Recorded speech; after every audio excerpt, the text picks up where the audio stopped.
My parents didn't miss my Yale graduation. They chose my sister's gender reveal party. The text arrived at 7:14 a.m., blue light glowing in my dorm room darkness. Can't make it today.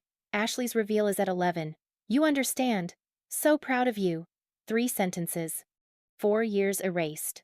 By 10 a.m., I walked past their empty seats, Woolsey Hall, row C, seats 7 and 8, velvet cushions under chandelier light. Around me, 1,127 families cheered. Behind me, shadows where mine should have been.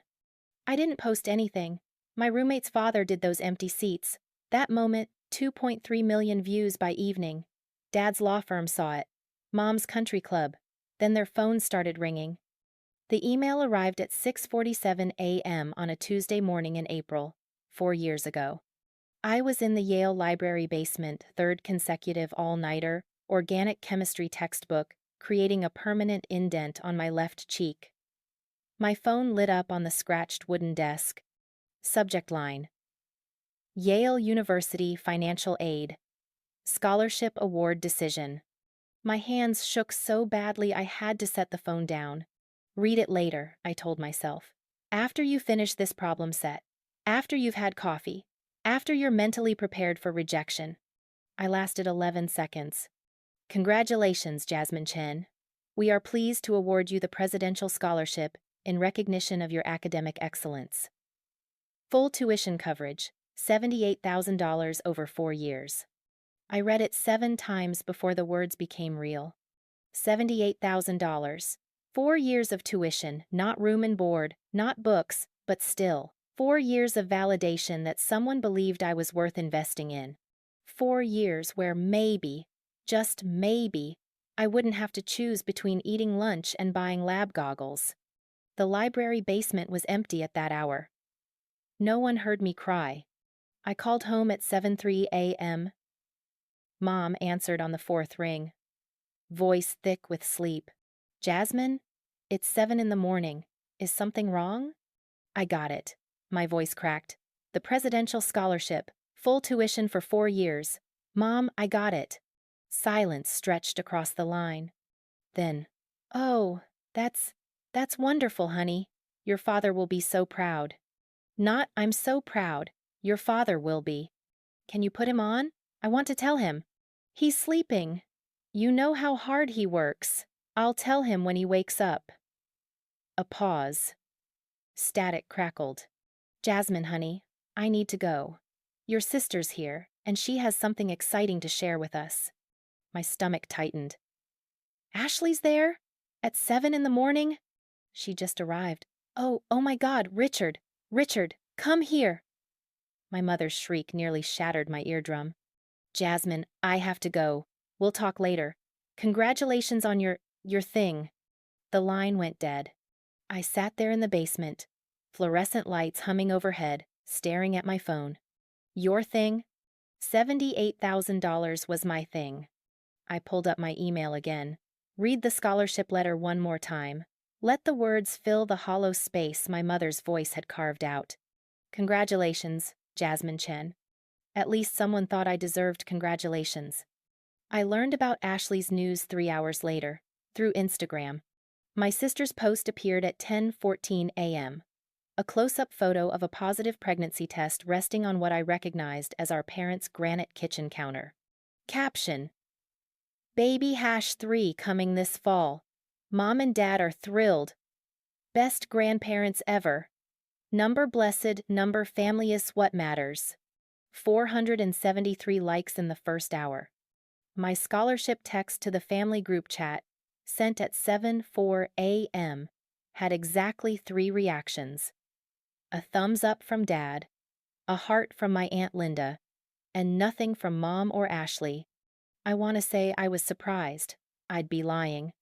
The pattern had been set long before that Tuesday morning, long before Yale, long before I understood that some families divided love like a finite resource, and I'd been allocated the smallest share. But sitting in that library basement, organic chemistry forgotten, I let myself remember what it felt like to hope. I was 10 years old when my parents made me the promise. We were at Ashley's college graduation, University of Connecticut, communications degree. 2.8 gigapascals that our parents celebrated like she'd cured cancer. The ceremony was held outdoors, unseasonably hot for May, and I'd spent 2 hours squirming in an itchy yellow dress while Ashley's name was called. Afterward, at the Olive Garden celebration lunch, Ashley's choice, always Ashley's choice, my father raised his wine glass. To Ashley, he said, voice warm with pride. 4 years of hard work. We couldn't be prouder. Ashley beamed. Mom dabbed at her eyes with a napkin. I stabbed at my spaghetti. Silent. My father must have noticed. He turned to me, and for a moment, one shining, fragile moment, I thought he saw me. Jasmine, he said, one day, this will be you. One day we'll be sitting here celebrating your graduation. And we'll be there, front row, watching you walk across that stage. I looked up at him. Promise? Promise. He squeezed my shoulder. We'll watch you succeed. I held on to that promise for 12 years. 12 years through every piano recital Ashley attended, and I performed at alone. 12 years through every parent-teacher conference they rescheduled because Ashley needed help moving apartments. 12 years through every birthday where Ashley's parties had guest lists and mine had grocery store cupcakes. I held on to it through high school, when I spent 600 hours on my college applications, while Ashley called nightly, needing emotional support through her second divorce. I held on to it through my Yale acceptance letter, when my parents spent 45 minutes on the phone celebrating with me before Ashley's call came through, and suddenly they had to go. I held on to it through every semester at Yale when I worked 35 hours a week at 3 different jobs, because asking my parents for money meant listening to lectures about fiscal responsibility lectures Ashley never received. When she called asking for mortgage help, that promise was the foundation I built my life on. On Tuesday morning at 7:03 a.m., when my mother chose Ashley's pregnancy announcement over my scholarship achievement, the first crack appeared. By graduation day, the foundation would be rubble. I should have seen it coming. The signs were there, glowing like warning flares, and I walked past every single one. 2 weeks after the scholarship news, I called to discuss graduation logistics. My parents needed to book flights. New Haven to Hartford was a short trip, but May was peak graduation season. Hotels filled up fast. Oh, honey, yes, graduation. Mom's voice was distracted. I heard Ashley's laugh in the background. May 20th. Mom, I sent you the invitation 8 weeks ago. I sent 3 reminders. May 20th. Let me check the calendar. Rustling papers. A pause that lasted too long. That's the same weekend as Ashley's gender reveal party. My chest tightened. Her what? Gender reveal party.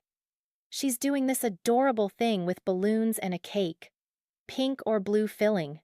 You know how it works. She's so creative. The party planner quoted her $4,000 for the venue alone. Can you believe it? We told her we'd help cover costs. It's her 3rd baby, but she's so excited, and we want to support Mom. My voice came out sharper than intended. My graduation is May 20th. I know, honey. I just said that. So, you'll miss Ashley's party. You and Dad. You promised you'd be there. You promised when I was 10 years old. Another pause. Jasmine, let's not be dramatic. We didn't promise anything. We said we'd try to make it. The words hit like a slap. You said front row. You said you'd watch me succeed. And we will. We'll watch the live stream. Yale streams all the ceremonies, don't they? Very modern. We'll watch from Ashley's party. Best of both worlds. Best of both worlds. My graduation, 4 years of survival, 4 years of sacrifice, 4 years of near-perfect grades, and scholarship applications and nights I fell asleep at library desks, reduced to background noise at my sister's 3rd gender reveal party. I need to go, I whispered. Jasmine, don't be like this. You're 22 years old. You're an adult. Surely you can understand that Ashley needs us right now. She's pregnant and emotional. And I'm what? Independent, capable. You've never needed us the way Ashley does. There it was. The truth I'd spent 12 years trying to ignore. I didn't need them, so I didn't deserve them. I have to go, I said again. This time I hung up before she could respond. I didn't call again for 3 weeks. They didn't notice. I need you to understand something about my family. The Chens weren't poor. We weren't struggling. My father, Richard Chen, was a senior partner at a Hartford law firm. My mother, Susan, didn't work. But not because she had to budget, because she chose charity work and book clubs and tennis lessons at the country club. We had money. It just was never available for me. Ashley Marie Chen, 7 years older, blonde highlights, not natural, 2 divorces by 30, 3 kids by 31, was the sun our family orbited around. I was the forgotten satellite, spinning alone in the dark. The pattern started early. I just didn't have the language to name it yet. When I was 7 and Ashley was 14, we both needed new winter coats. Mom took us to the mall on a Saturday rare, because usually Saturday was Ashley's drama club, or Ashley's friend crisis, or Ashley's boyfriend emergency. In the department store, I found a navy blue coat on clearance, $34.99, marked down from $60. It was warm, it fit, it had a hood. Perfect, Mom said, not looking up from her phone. While I was in the fitting room, I heard Ashley's voice rise in the distinctive whine I'd learned to recognize. Mom, this one. I need this one. Ashley, that's $240. That's excessive. But it's cashmere. And look at the lining, it's silk. All my friends have nice coats. Do you want me to look poor?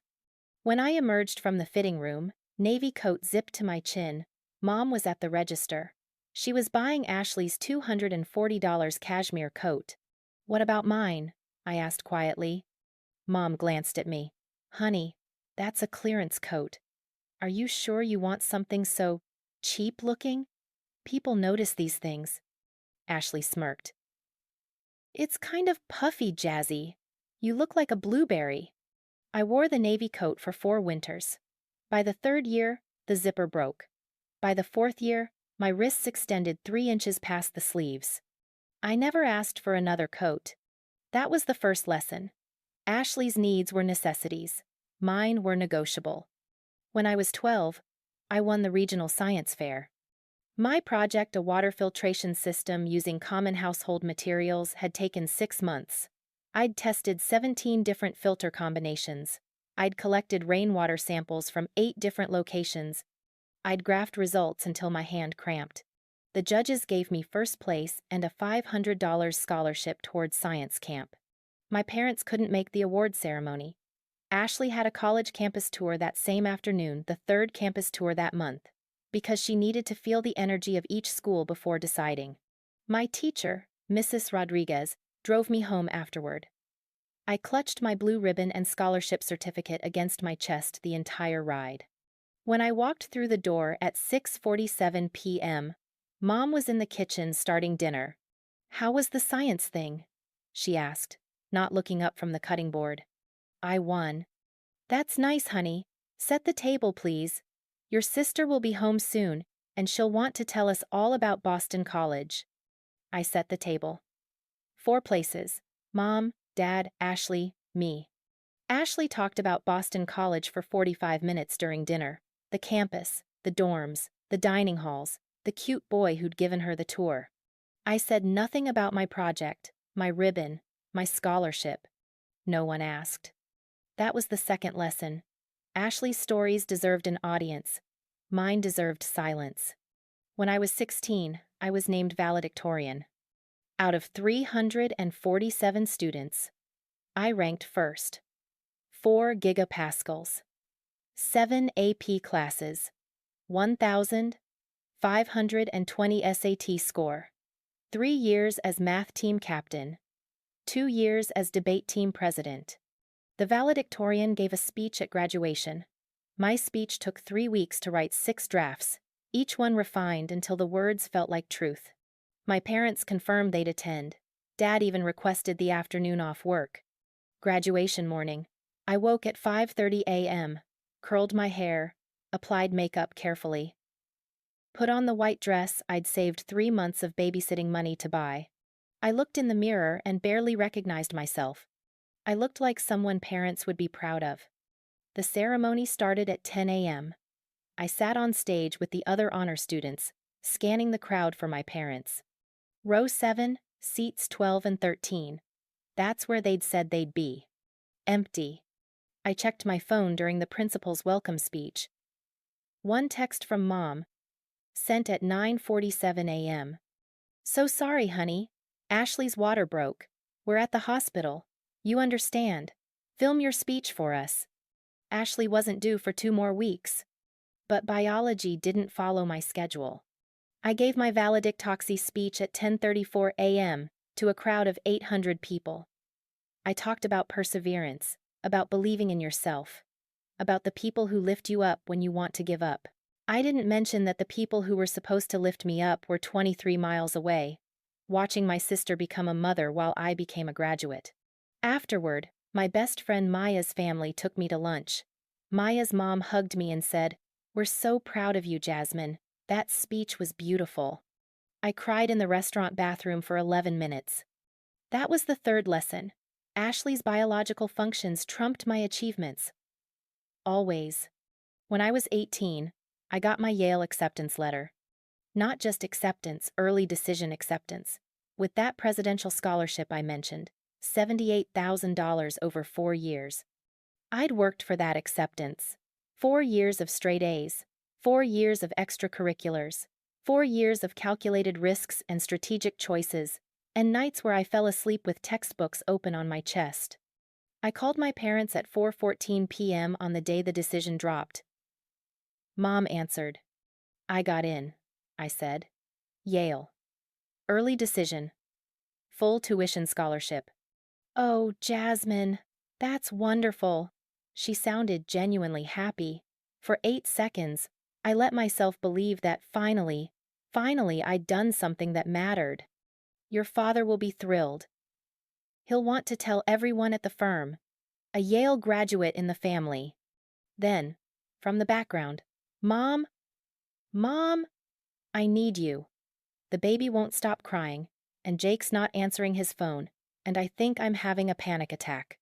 Honey, I need to call you back. Your sister needs help. Mom, wait. We'll celebrate this weekend, okay? This is big news. So big. We'll talk soon. The line went dead. We did not celebrate that weekend. Ashley's husband, Jake, moved out that Saturday. Mom and Dad spent the entire weekend at Ashley's house, managing the crisis, watching the baby, mediating arguments. I ate ramen alone in my bedroom and researched Yale's financial aid policies. That was the fourth lesson. My victories could wait. Ashley's crises could not. 4 years at Yale did nothing to change the pattern.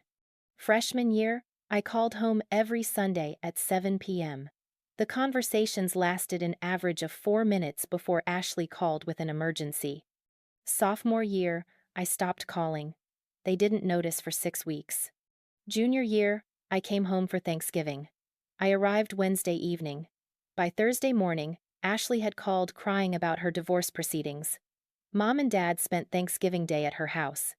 I ate turkey alone, watching football I didn't care about, and caught a bus back to campus Friday morning. No one asked why I left early. Senior year, I worked 3 jobs. Job 1. Library circulation desk, 20 hours a week, $12.50 per hour. Job 2. Tutoring organic chemistry, 10 hours a week, $25 per hour. Job 3. Weekend catering for Yale alumni events, 5 hours per weekend, $15 per hour plus tips. 35 hours a week on top of 18 credit hours. I did it because asking my parents for money meant phone calls that went like this. Me. Hey, Dad. My textbook for molecular biology is $340. Can you help? Dad. $340 for one book? That's excessive, Jasmine. Have you checked the library? Looked for used copies? Me. I did. The library copy is always checked out, and used copies are still $280. Dad. Hmm, that's tough. I wish we could help, but money's tight right now. Your mother just sent Ashley $2,000 for her mortgage, third month in a row. You understand. I understood. I understood that Ashley's third mortgage payment was essential. But my required textbook was a luxury. I understood that at 22 years old, I was expected to be independent and self-sufficient, while Ashley at 31 was allowed to be helpless and needy. I understood that the love I received was conditional on not needing anything. So I stopped needing. I worked. I borrowed. I survived on ramen and library coffee, and the kind of bone-deep exhaustion that makes you forget what it feels like to be rested. And I told myself it would be worth it. On graduation day, they'd see. On graduation day, they'd be proud. On graduation day, they'd remember the promise they made when I was 10 years old. Front row, watching me succeed. I held on to that promise the way a drowning person holds on to driftwood. I should have let go sooner. Graduation morning, I woke at 6:47 a.m. to sunlight streaming through my dorm window. May 20th. The day I'd been counting down to for 4 years. My navy blue dress hung on the closet door, not expensive, but clean and pressed and appropriate. I'd bought it on sale from a consignment shop for $32. It was the most I'd spent on myself in 6 months. My summa cum laude cords lay across my desk, gold and pristine. Molecular biology major. 3.94 gigapascals. Phi beta kappa. Presidential scholar. Graduated with distinction. 4 years of survival distilled into Latin honors and colored rope. I showered, dried my hair, applied makeup with hands that shook slightly, put on the dress. In the mirror, I looked like someone's daughter. I looked like someone worth celebrating. My phone buzzed at 7:09 a.m. Good luck today. So proud of you. 3 sentences, punctuation and an emoji. It was more than I usually got. I held on to it. Yale's graduation ceremony was held at Woolsey Hall, a massive stone building with cathedral ceilings and stained glass windows that caught morning light like promises. I arrived at 8:30 a.m., 1 hour before the ceremony started, early enough to claim good seats for my parents. The hall was already filling. Families clustered in groups, taking photos, adjusting regalia, embracing.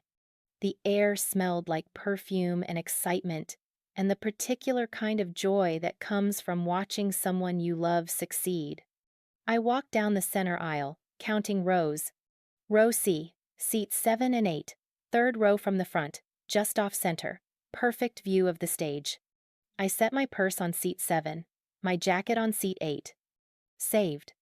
Around me, other graduates were doing the same staking claims on prime real estate for the people who mattered most. A girl 2 rows back was setting up an entire row for her family. Mom, Dad, Grandma, Grandpa, Aunt Sue, Uncle Bob. She counted on her fingers, smiling. 8 people coming to watch her graduate. I'd have 2, but 2 was enough. 2 was more than I'd had at science fairs and valedictorian speeches and moments that should have mattered but somehow never did. Today would be different. Today they'd be here. At 9:15 a.m., I checked my phone. No messages. That was fine. They were probably driving. Dad didn't text while driving. Responsible. At 9:30 a.m., I checked again. Nothing. They were probably parking. Woolsey Hall parking was a nightmare on graduation day. I'd warned them. They'd probably had to park 3 blocks away. At 9:47 a.m., my phone buzzed. Finally. I grabbed it, smiling. Text from Mom. Can't make it today.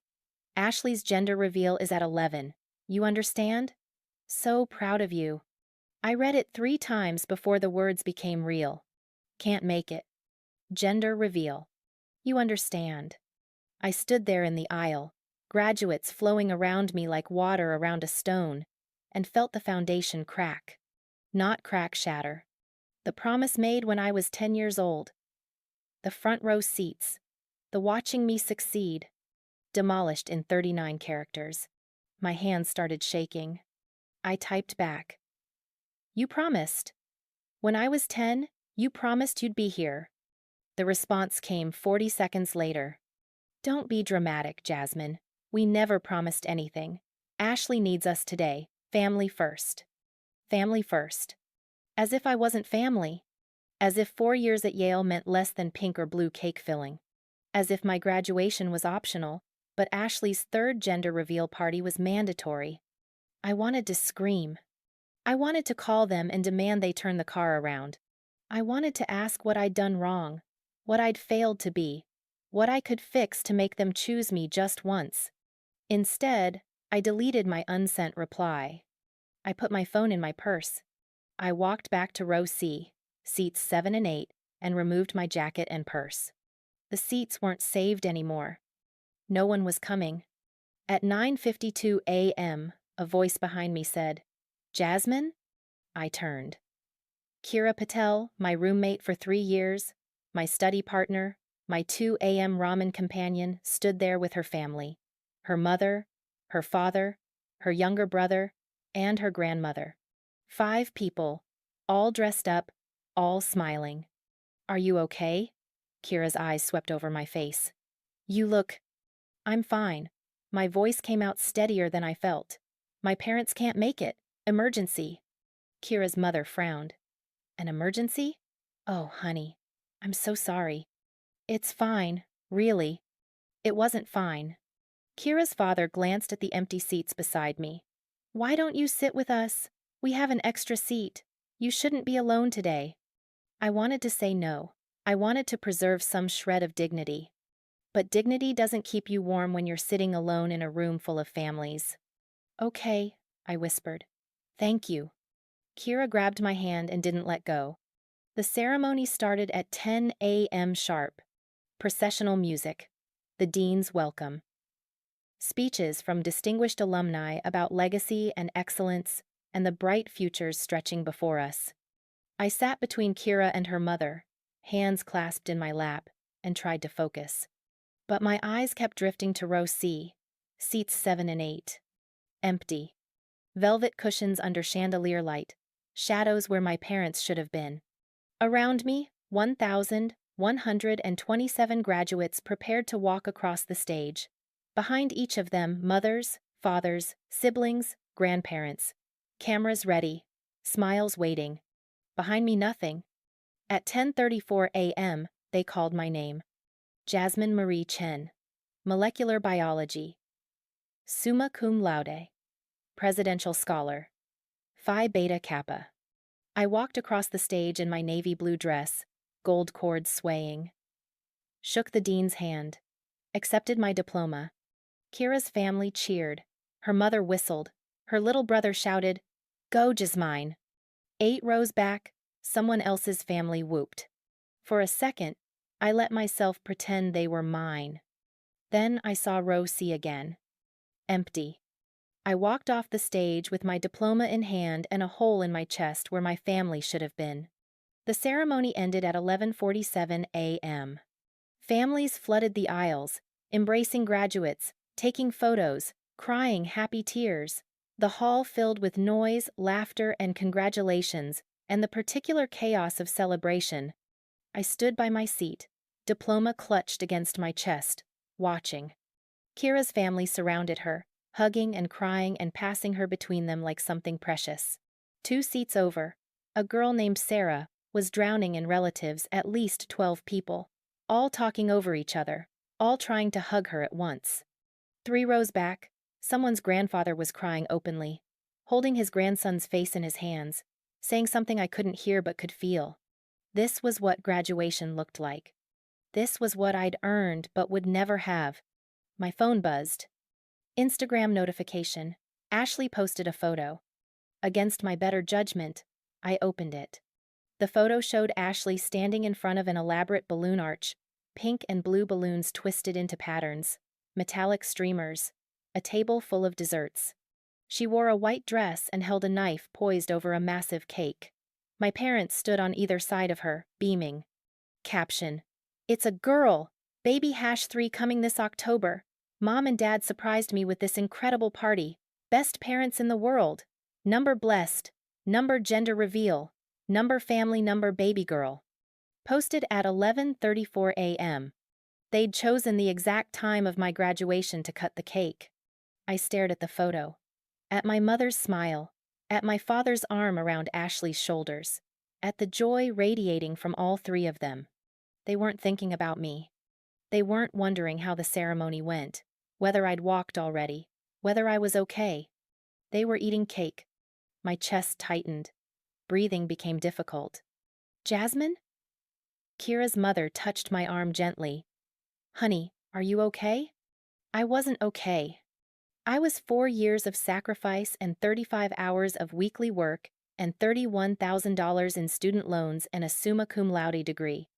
And I was completely, utterly alone.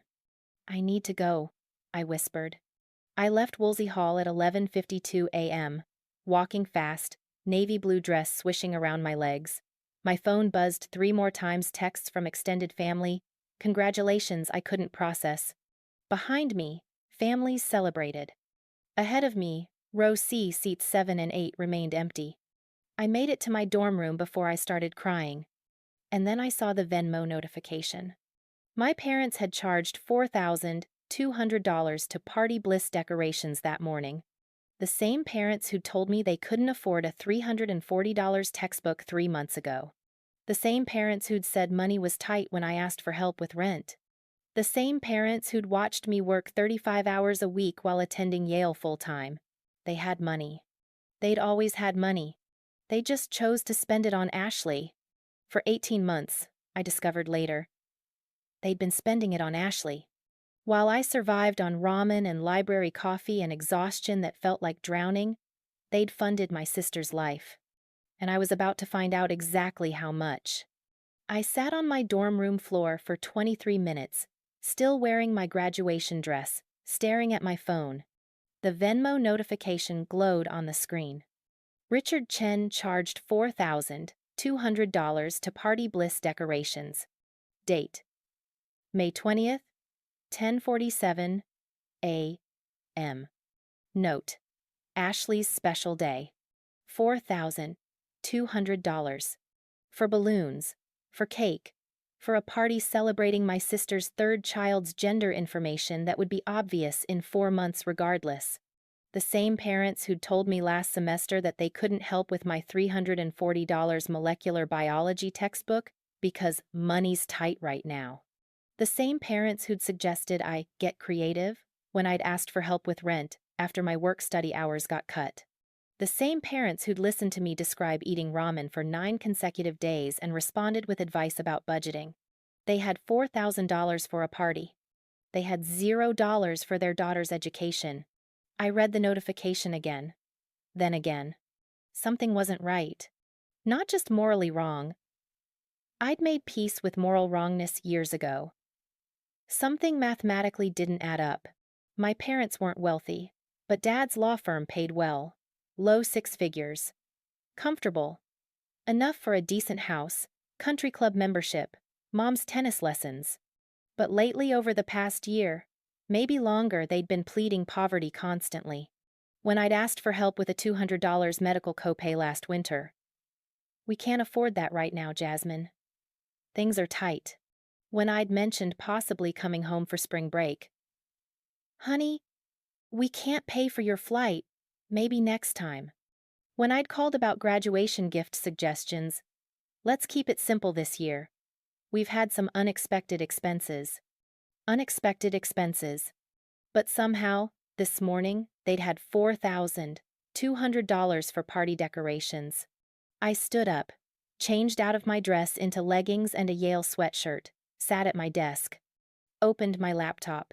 Something was wrong. Something deeper than favoritism, deeper than the casual cruelty I'd learned to expect. I needed to know what. The joint bank account had been opened when I was 16. For emergencies, Dad had said, setting it up at the Hartford Credit Union branch. If you ever need something and we're not available, you can access funds here. We'll keep a small balance, maybe $500 just in case. He'd added me as a joint account holder, full access. I'd used it exactly twice. Once for a $40 prescription when I had strep throat senior year of high school, once for $75 in grocery money my sophomore year of college when I'd miscalculated my budget. Both times, I'd paid them back within the month. I hadn't checked the account in over a year. There was never any reason to. The balance stayed around $500, and I'd learned not to need my parents' money. But now, sitting at my desk with Venmo notifications glowing on my phone, I wondered. I pulled up the Hartford Credit Union website. Logged in with credentials I'd written on a sticky note 4 years ago. Username, jchen2003. Password, Yale B0 und. Pathetically optimistic past Jasmine. The login screen loaded. Then the account summary appeared. I blinked, refreshed the page. The numbers didn't change. Joint checking account, Chen family. Current balance, $127.42. $127. The account that was supposed to maintain a $500 emergency balance had $127. That was odd, but not alarming. Maybe they'd lowered the emergency fund amount. Maybe they'd forgotten to transfer money in. Then I saw the button, View Transaction History. I clicked it. The screen loaded slowly. My dorm Wi-Fi was always terrible on graduation weekend. Everyone streaming ceremonies and uploading photos. When the transaction list appeared, my stomach dropped. The last transaction was from this morning. 0520. Withdrawal. $300. ATM. Party Bliss decorations. Before that, 0518. Withdrawal, $500. Check #4471 Ashley Chen. Before that, 0512. Withdrawal, $800. Venmo, at Ashley Chen, 31. I scrolled up. More transactions. 0503. Withdrawal, $600. Check #4469 Ashley Chen. 0428. Withdrawal, $450. Venmo, at Ashley Chen 31. 0415. Withdrawal, $1,200. Wire transfer, Wells Fargo Mortgage Services. I kept scrolling. Every transaction for the past 3 months was either a withdrawal or a transfer. Every single one involved Ashley's name or Ashley's expenses. My hands started shaking. I scrolled back further. 6 months, 9 months, 12 months. The pattern was consistent. Money went into the account regular deposits, $500 or $1,000 at a time, every few weeks. That was my parents replenishing the emergency fund. Money went out of the account irregular withdrawals, varying amounts, constant frequency. That was Ashley, taking money. Or my parents giving it to her. I reached the transaction history limit, 18 months of records. I grabbed my notebook, started tallying. Checks to Ashley. 11 checks, amounts ranging from $400 to $2,100. Venmo to Ashley. 23 transfers, amounts ranging from $150 to $1,200. Wire transfers to Ashley's mortgage company. 6 transfers, $2,100 each. Direct payments to vendors, furniture stores, car repair shops, medical offices. 14 transactions, amounts ranging from $85 to $3,400. I added and re-added the numbers 3 times. The total came to the same number every time. $47,388. $47,388. Over 18 months, my parents had funneled $47,388 from our joint emergency account to Ashley, while telling me they couldn't afford a $340 textbook, while watching me work 35 hours a week, while listening to me describe eating ramen for 9 days straight and offering budgeting advice instead of help. They had money. They were spending it on Ashley, and they'd been doing it for a year and a half. I sat at my desk until the sun set, until my roommate Kira knocked on my door asking if I wanted dinner, until I realized I couldn't feel my legs from sitting cross-legged for so long. The notebook sat in front of me, covered in calculations. $47,388 divided by 18 months equals $2,632.67 per month. $2,632.67 per month while I worked library circulation desks and tutored organic chemistry and served hors d'oeuvres at alumni events. $2,632.67 per month while I chose between textbooks and groceries. $2,632.67 per month while I watched my classmates go home for holidays I couldn't afford to attend. I thought about calling my parents, demanding an explanation, screaming at them until they understood what they'd done. But something stopped me. If I confronted them now angry, emotional, unprepared, they'd have excuses ready. They'd gaslight me. They'd tell me I was misunderstanding, misremembering, being dramatic. They'd turn this into my problem, my overreaction, my inability to understand that family helps family, and Ashley needed help, and I was always so independent, so obviously I didn't need financial support the way Ashley did. I knew this script. I'd heard it my entire life. If I wanted them to actually face consequences, I needed more than emotion. I needed evidence. I needed documentation. I needed to know exactly how deep this went. I opened a new tab on my laptop, typed, "How to access credit report." If they'd been using our joint account for 18 months without telling me, what else had they been doing? The credit report arrived in my email at 11:47 p.m. I'd requested it from all three bureaus, Equifax, Experian, TransUnion, using the free annual credit report website that Yale's financial literacy workshop had taught us about sophomore year. At the time, I'd thought it was overkill. I was 20 years old with one student loan and no credit cards. What did I need to monitor? Now, sitting in my dark dorm room with only my desk lamp on, I understood why they'd made us practice. I opened the Experian report first. The summary appeared. Credit score, 620. Accounts, 4. Total credit used, $14,788. My chest tightened. 4 accounts? I only had one account, my federal student loan. And $14,788 in credit? My student loan balance was $31,000, but that was loan debt, not credit card debt. I scrolled down to the account list. Account 1. Federal Student Loan, Department of Education. Balance, $31,247. Status, deferred, in school.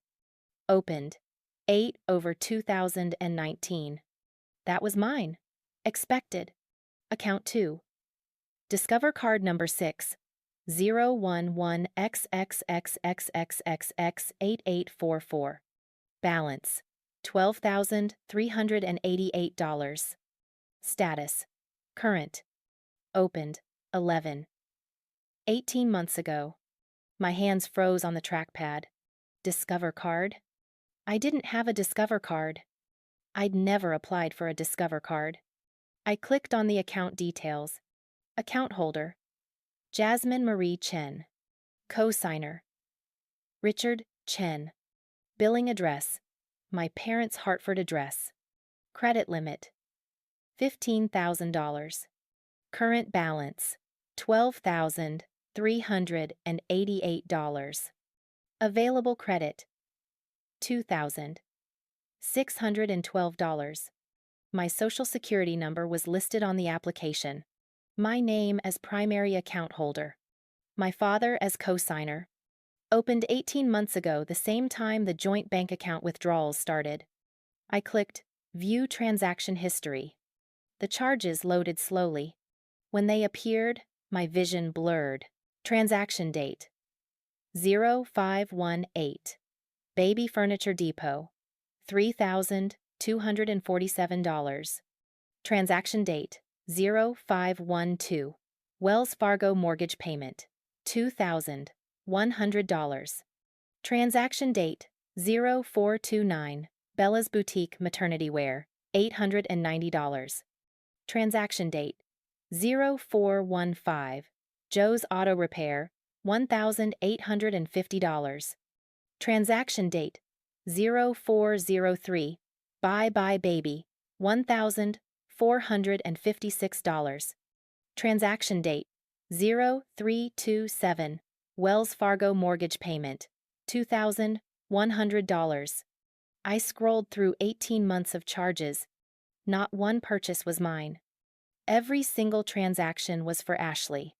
Baby furniture, mortgage payments, maternity clothes, car repairs, nursery decorations, medical copays.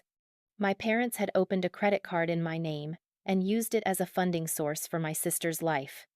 $12,388 in debt that I didn't know existed, attached to my name, destroying my credit score. I thought about the $47,388 from the joint account, added $12,388 from the Discover card, $59,776 total. Nearly $60,000 funneled to Ashley over 18 months. While I ate ramen and worked 35 hours weekly and graduated with $31,000 in student loans I'd have to repay myself, I didn't sleep that night. I sat at my desk and read every line of all 3 credit reports. The other 2 accounts were smaller but equally unauthorized. Account 3. Target, red card. Balance, $2,100. Opened, 14 months ago. All charges. Baby items, household goods shipped to Ashley's address. Account 4. Amazon store card. Balance, $1,892. Opened, 10 months ago. All charges. Nursery furniture, baby gear, maternity products. Total unauthorized credit card debt in my name, $16,380. Total joint account withdrawals for Ashley, $47,388. Grand total, $63,768. $63,768. That's what my parents had spent on Ashley while I struggled. That's what they'd stolen because unauthorized use of someone's identity and credit is theft. The financial literacy workshop had been very clear about that to fund my sister's lifestyle. I grabbed my notebook, started a new page. Evidence list. Joint bank account transaction history, 18 months. Total withdrawals, $47,388. All payments to or for Ashley Chen. Screenshot saved. Credit report, unauthorized accounts. Discover card, $12,388 balance. Target red card, $2,100 balance. Amazon store card, $1,892 balance. Total, $16,380. All charges for Ashley's expenses. My SSN used without permission. PDFs downloaded. Text message records. 47 requests for financial help. All denied. Parents claiming money's tight. Same dates as large transfers to Ashley. Venmo notification. $4,200 to Party Bliss decorations. Graduation morning. While claiming couldn't afford my textbooks, I stared at the list. This wasn't favoritism anymore. This was identity theft. This was fraud. This was a crime. At 3:47 a.m., I pulled up my school email and searched for messages from Yale's student legal services. Every Yale student had access to free legal consultation. I'd never needed it before, but I remembered the emails. I found the contact information. studentlegal@yale.edu. I opened a new message. Stared at the blank screen. What was I supposed to say? My parents stole my identity to fund my sister's life? I just discovered $63,768 in financial abuse? I need help, but I'm terrified of destroying my family even though they clearly had no problem destroying me. I started typing. Subject: Urgent, unauthorized credit accounts. Dear Student Legal Services, my name is Jasmine Chen. I graduated yesterday with a degree in molecular biology. While checking my credit report, I discovered multiple unauthorized accounts opened in my name by my father, co-signer, over the past 18 months. The total balance is $16,380, and none of the charges are mine. I also discovered that a joint bank account has been used to transfer $47,388 to my sister without my knowledge. I need legal advice about my options. This is time sensitive because the accounts are still active and the balance is growing. Can I schedule a consultation as soon as possible? Thank you. Jasmine Chen. Class of this year. J. Chen. 2003. At yale.edu. I read it 3 times. Added one more line. P.S. I don't want to file a police report if I can avoid it. I just want this fixed. Is that possible? I hit send at 3:52 a.m. The auto reply came immediately. Our office is closed for the weekend. We will respond to your inquiry on the next business day. Next business day was Tuesday. 3 days from now. 3 days of sitting with this knowledge, this evidence, this rage that felt like swallowing glass. I closed my laptop, lay down on my bed, still wearing my Yale sweatshirt and leggings, stared at the ceiling, and started remembering. At 7:14 a.m., I woke to Kira knocking on my door. Jasmine? You okay? You didn't answer my texts last night. I opened the door. She took one look at my face and stepped inside. What happened? I told her everything. The joint account, the credit cards, the $63,768, the 18 months of systematic theft while I worked myself to exhaustion. Kira sat on my bed, silent, while I talked. When I finished, she said, "Holy shit. Yeah. Jasmine, this is actually illegal. Like police report illegal." I know. Are you going to report them? I didn't answer. Kira grabbed my laptop. Show me the evidence. We spent the morning rebuilding the timeline. Kira was a history major. Timelines were her specialty. She opened a spreadsheet and started organizing everything chronologically. We need to cross-reference, she said. Every time they gave money to Ashley, what was happening in your life? Were you asking for help? Were you struggling? We need to show the pattern. She was right. This wasn't just about numbers. It was about choices. Every time my parents had transferred money to Ashley, they'd made a choice. They'd chosen her needs over mine. I needed to document those choices. I pulled up my text message history with my parents, started scrolling backward through 18 months of conversations. The first match was easy to find. My text, 18 months ago, November. Hey Dad, my work-study hours got cut because of budget issues. I'm $200 short for rent this month. Can you help? Dad's response. Sorry, Jas. Money's really tight right now. Can you pick up extra tutoring shifts? Joint account transaction. Same week. Withdrawal. $2,100. Check, #4447. Ashley Chen. They'd told me no about $200 while giving Ashley $2,100. I showed Kira. She added it to the spreadsheet. We kept searching. My text, 16 months ago, January. Mom, I need $85 for lab fees by Friday, or I can't complete my molecular biology final project. It's 30% of my grade. Mom's response. Can you ask your lab partner to cover it and pay them back later? We just had some unexpected expenses. Discover card transaction, same week.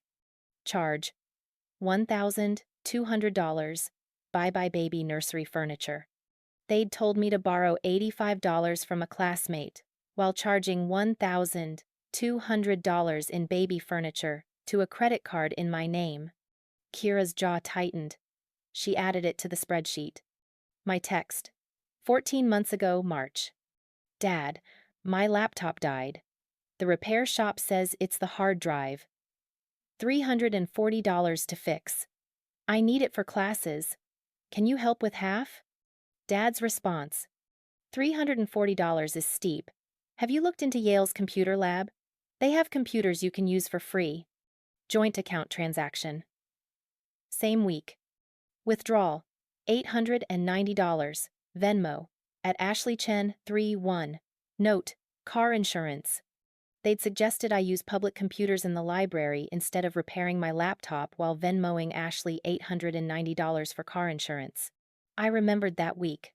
I'd spent 17 hours in the library computer lab, losing my place in line 3 times, finishing a 20-page research paper at 4 a.m., because that was the only time computers were available. Kira typed in the details. Her hands were shaking. My text. 12 months ago, May. Mom, I got hit with a $200 medical copay for the health center visit. Insurance didn't cover it. Can you help? I'm already behind on groceries. Mom's response. Honey, that's part of being an adult. We all have unexpected medical costs. Can you set up a payment plan? Joint account transaction. Same day. Withdrawal. $2,100. Wire transfer. Wells Fargo mortgage. Ashley Chen's mortgage. They'd lectured me about adult responsibility while paying my sister's mortgage. I'd set up a payment plan. $40 per month for 5 months. I'd eaten ramen for 3 weeks straight to afford it. Kira added it to the spreadsheet. She wasn't looking at me anymore. She was staring at the screen like it had personally offended her. My text. 10 months ago, July. Dad, I can't afford my textbooks this semester. The total is $680. I've already checked for used copies. That's the cheapest I can find. Can you help with anything? Even $200 would help. Dad's response. $680 for books is excessive. Have you tried the library? Talked to your professors about alternatives? We can't just throw money at every problem. Discover card transaction. Same week. Charge. $1,850. Joe's Auto Repair. Full brake replacement. They'd called $680 for required textbooks excessive, while charging $1,850 for Ashley's car repairs to my credit card. I'd shared textbooks with classmates that semester, photographed pages during their study sessions, fallen behind because I couldn't do homework without access to the material. Kira typed it in. When she finished, she sat back. Jasmine, I know. No, I don't think you do. Look at this. She turned the laptop toward me. The spreadsheet had 37 rows, 37 times over 18 months that I'd asked for help and been denied. Next to each denial was the joint account or credit card transaction from that same week every single time, showing hundreds or thousands of dollars going to Ashley. The timeline was damning. Not just because of the money, because of the pattern. Every time I'd struggled, they'd had money. They'd just chosen not to give it to me. Every time I'd asked for help, they'd said no, then immediately said yes to Ashley. Every time I'd been told, money's tight, or be responsible, or handle it yourself, they'd been actively funding my sister's entire life. For 18 months. While I worked 35 hours a week, while I graduated with $31,000 in student loans, while they opened credit cards in my name and destroyed my credit score. This wasn't favoritism. This was systematic, calculated, deliberate financial abuse. And I had evidence of every single instance. Kira closed the laptop. You need to call a lawyer, she said quietly. Not just Yale's legal services, a real lawyer. Someone who handles identity theft and family fraud. I don't have money for a lawyer. My mom is a lawyer. Family law, not criminal. But she'll know who to call. She'll help.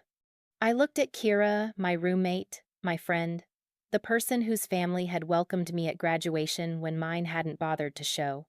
Why are you helping me? She looked at me like I'd asked why water was wet. Because this is insane. Because what they did is illegal. Because you're my friend and you deserve better than this.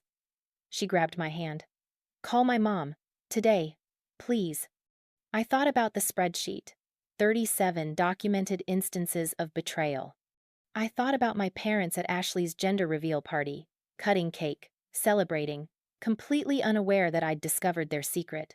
I thought about graduation morning, sitting alone in Woolsey Hall, watching empty chairs while they spent $4,200 on party decorations. I thought about the promise they'd made when I was 10 years old. Front row, watching you succeed. They'd lied then. They'd been lying ever since. And now I had proof. Okay, I whispered. I'll call her. Kira grabbed her phone. Started texting. At 11:34 a.m., my phone rang. Unknown number with a Connecticut area code. I answered. Jasmine? This is Patricia Patel, Kira's mother. Kira told me what happened. I'm so sorry, honey. Her voice was warm but professional. I'm not a criminal defense attorney, but I know someone who is. Her name is Sarah Morrison, and she specializes in family financial crimes. I called her this morning. She can see you Monday at 9 a.m. I can't afford. First consultation is free. After that, we'll figure something out. Don't worry about money right now. Worry about protecting yourself. Protecting myself. From my own parents. Thank you. I managed. Jasmine, one more thing. Don't confront them yet. Don't tell them you know. They might try to hide evidence or close accounts. Just sit tight until you talk to Sarah. Okay? Okay. Good girl. And Jasmine? What they did, it has consequences. Legal consequences. You didn't do anything wrong. Remember that. The call ended. I sat on my bed, phone in my lap, and felt something shift inside me.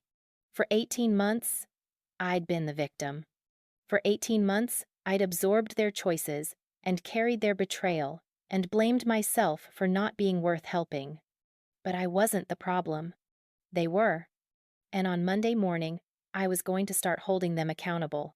Monday morning arrived with the kind of clarity that comes after sleepless nights spent making decisions you can't take back. I woke at 6:15 a.m. in Kira's childhood bedroom, pale yellow walls, swim team trophies on shelves, a twin bed that smelled like lavender detergent. Her parents had insisted I stay with them instead of remaining alone in my dorm. You shouldn't be by yourself right now, Mrs. Patel had said Saturday evening, already packing my bag before I could protest. Your family. That's what family does. Family.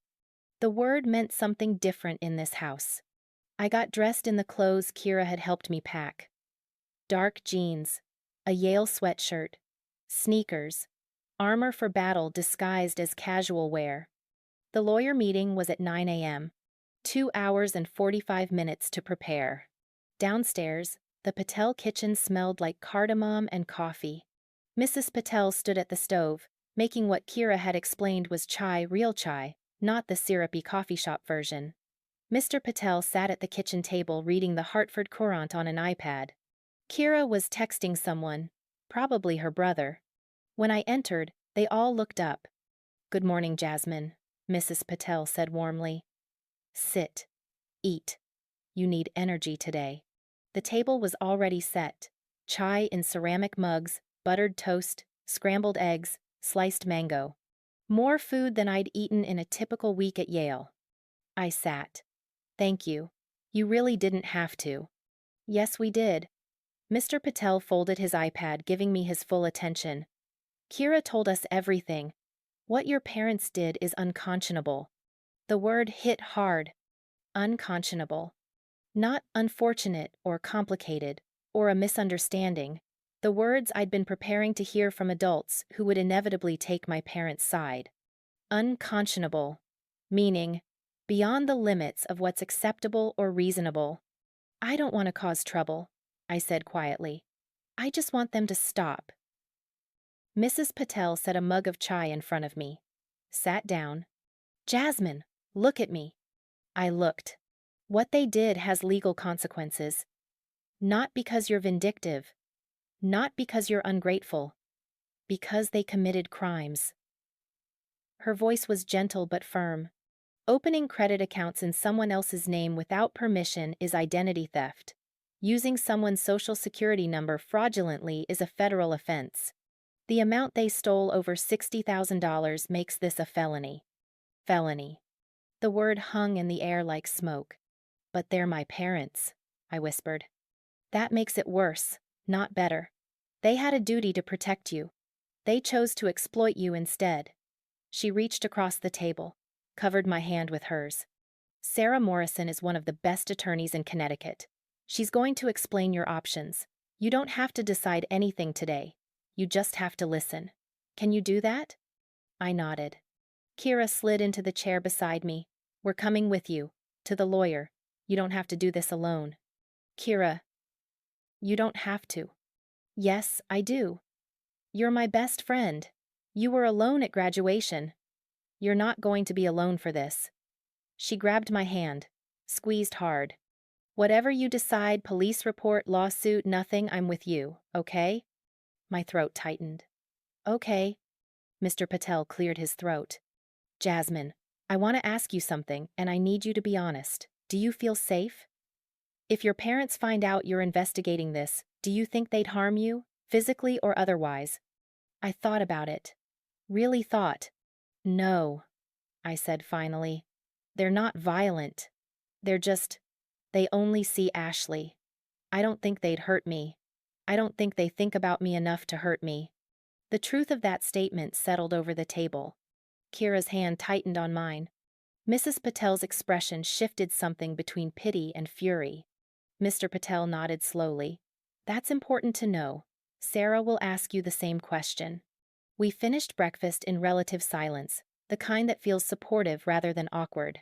At 8:30 a.m., we got into Mrs. Patel's car, a sensible Honda Accord that smelled like coffee and leather. I sat in the back seat with Kira, watching Hartford suburbs slide past the window. Normal houses, normal families, normal Mondays where daughters weren't preparing to accuse their parents of felonies. Jasmine? Kira's voice was quiet. Whatever happens today, I need you to know something. What? You're not doing anything wrong. They did.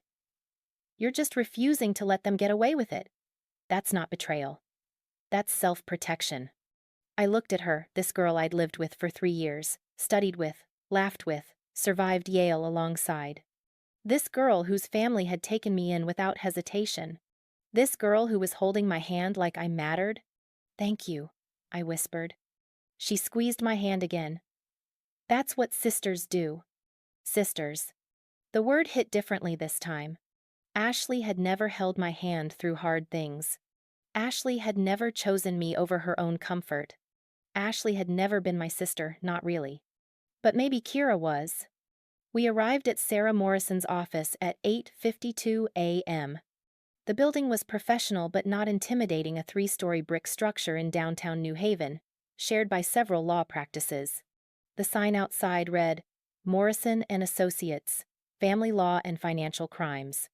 Mrs. Patel parked, turned around to look at me. Before we go in, I want to make sure you understand something. Sarah is going to ask difficult questions. She's going to make you relive painful moments. She's going to talk about options that might feel impossible. She paused. But she's on your side. Everything she asks is to help you, not hurt you. Okay? Okay. We walked into the building together, Mrs. Patel in front, Kira beside me, Mr. Patel behind like a protective wall. The elevator ride to the 3rd floor lasted 30 seconds. The longest 30 seconds of my life. Sarah Morrison's office was smaller than I'd expected. No mahogany desk or floor-to-ceiling bookshelves. Just a simple wooden table, 6 chairs, and walls covered in framed degrees and certifications. The window overlooked a parking lot, not a skyline. Somehow, that made it better. Less intimidating. More real.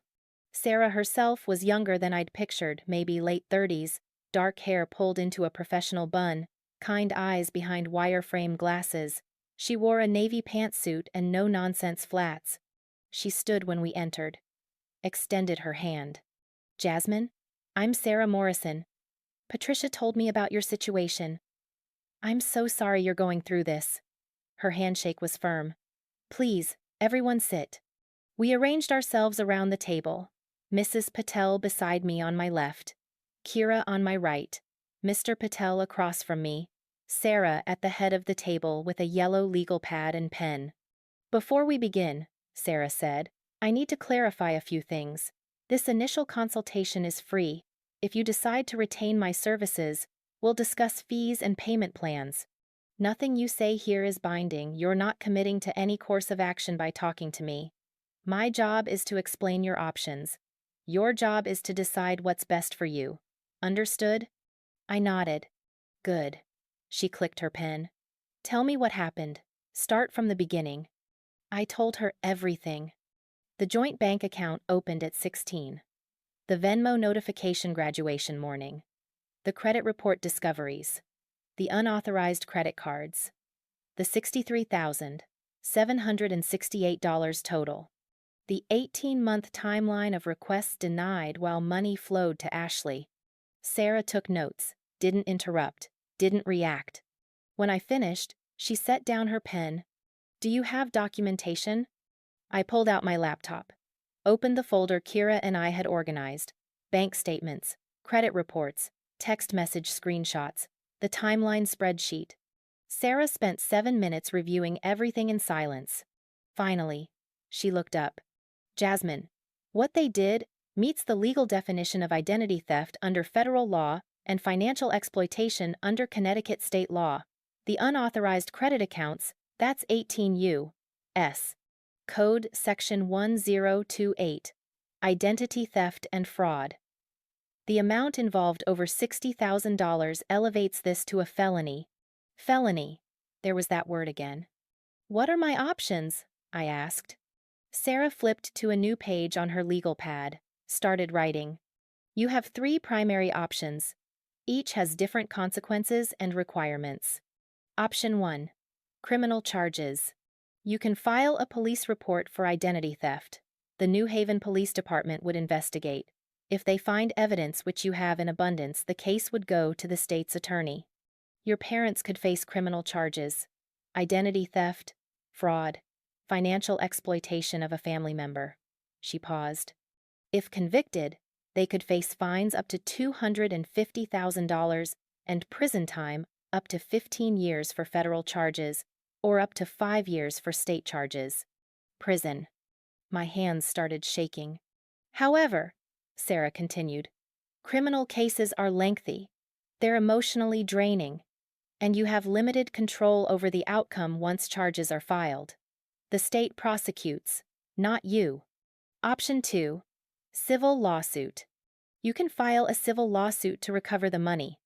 You'd sue your parents for the $47,388 from the joint account, plus the $16,380 in credit card debt total, $63,768 plus interest, legal fees, and damages for credit score destruction. She made a note. Civil cases are faster than criminal cases, usually resolved in 8 to 12 months. If you win, which you would, given this evidence, the court orders them to pay. If they don't pay voluntarily, we can garnish wages. Garnish wages. My father's law firm paychecks, reduced by court order. My mother's... Did she even have income to garnish? The advantage, Sarah said, is that you control the process. You decide whether to settle, whether to go to trial. The disadvantage is cost. My retainer is $5,000, though we can discuss payment plans or contingency arrangements. $5,000 I didn't have. Option 3. Demand, letter, and negotiation. We send a formal letter to your parents detailing the evidence and demanding repayment plus credit repair. We give them 30 days to respond. Many families settle at this stage to avoid public legal proceedings. She looked up. This is the least aggressive option. It's cheaper for you, maybe $1,000 to $1,500 total. But it only works if your parents take it seriously. If they ignore it or refuse, You're back to option 1 or 2. 3 options. Criminal charges, civil lawsuit, demand letter, prisoner payments, or hoping they'd do the right thing. None of them felt real. What would you do? I asked quietly. If you were me? Sarah set down her pen, looked at me directly. I would file the civil lawsuit and report the credit fraud to the Federal Trade Commission. I would fix your credit immediately, that's time sensitive. I would document everything. And I would prepare for your parents to react badly. She paused. Jasmine, when people are caught doing something this egregious, they rarely apologize. They deflect. They blame the victim. They claim you're being dramatic or ungrateful or vindictive. You need to be prepared for that. Mrs. Patel spoke up. What about a restraining order? If they retaliate? Possible, if there's evidence of harassment or threats. We'd need documented instances. Sarah made another note. But yes, that's an option if things escalate. Restraining order. Against my parents. This was my life now. How long do I have to decide? I asked. For the civil suit? No hard deadline, but the longer you wait, the more they could hide assets or claim ignorance. For the credit fraud? You should report that this week. Your credit score is being damaged every day these accounts remain open in your name. What happens if I do nothing? Sarah's expression softened. The debt stays attached to your name. Your credit stays destroyed. You'll struggle to rent apartments, get car loans, maybe even get jobs. Some employers check credit. And your parents keep the money. They face no consequences. She leaned forward. Jasmine, I understand you don't want to hurt your family, but they already hurt you. What you're deciding is whether to protect yourself going forward. Protect yourself. That's what Mr. Patel had said at breakfast. That's what Kira had said in the car. That's what everyone kept saying, like it was simple. Like protecting yourself from your own parents was a reasonable thing to need to do. I need time to think, I whispered. Of course.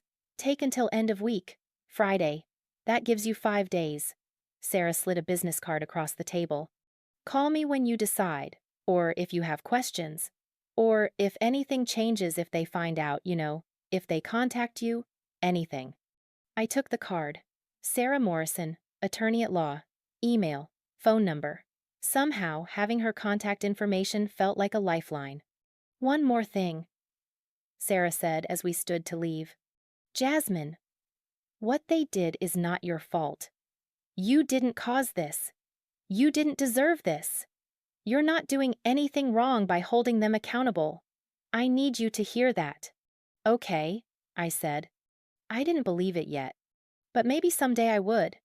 We left Sarah Morrison's office at 10:47 a.m. No one spoke on the elevator ride down. Not until we were in the car, doors closed, sealed in our own private space, did Mrs. Patel turn around. How are you feeling? Numb, I said honestly. This is real now. It's not just something I discovered. It's legal action. It's consequences. It's justice, Kira said firmly. That's what it is. Mrs. Patel started driving. Not back to their house, I noticed after a few turns. Where are we going? Hartford Police Department, Financial Crimes Unit. She glanced at me in the rearview mirror. You don't have to file a criminal report today if you're not ready. But Sarah's right about the credit fraud. You need to report that immediately. Get it on record. Start the process of clearing your name. My stomach tightened. The police? Just to file a report. It takes maybe 30 minutes. Detective Rodriguez handles these cases. Patricia already called him. He's expecting us. Mr. Patel's voice was calm. Jasmine, this is the first step in protecting yourself. Document what happened. Officially. So, there's a paper trail. A paper trail. Like I was building a case. Because I was. The Hartford Police Department was a gray concrete building that looked exactly like you'd expect a police station to look. Institutional, vaguely intimidating, full of people having the worst day of their lives. We checked in at the front desk, waited in plastic chairs bolted to the floor. At 11:34 a.m., a detective appeared. Jasmine Chen? I stood. Detective Marcus Rodriguez was maybe 50, with gray at his temples and tired eyes that had probably seen too much. He wore a rumpled button-down shirt and a badge clipped to his belt. "I'm Detective Rodriguez, Financial Crimes Unit. Patricia Patel called me this morning." "You want to report identity theft?" "Yes." "Okay, come with me." I followed him through a maze of desks and file cabinets to a small interview room. White walls, metal table, 2 chairs, a recording device on the wall. He gestured to a chair. I sat. "I'm going to record this, okay? Standard procedure. You're not in trouble. This is just for documentation." He pressed a button. A red light blinked on. "Monday, May 23rd, 11:37 a.m. Detective Marcus Rodriguez interviewing Jasmine Chen regarding suspected identity theft. Jasmine, can you state your full name and date of birth for the record?" "Jasmine Marie Chen, March 15th. I gave my birth year. "And you're reporting that someone opened credit accounts in your name without your permission?" "Yes, my father, Richard Chen." "Tell me what happened." I told him. Again. The credit cards, the balances, the charges for Ashley, the unauthorized use of my social security number. Rodriguez took notes, asked clarifying questions, didn't show emotion. When I finished, he said, "Do you have documentation?" I pulled up the credit reports on my phone. He photographed each screen with an official police camera. "What happens now?" I asked. "I'll open a case file. Case number will be assigned.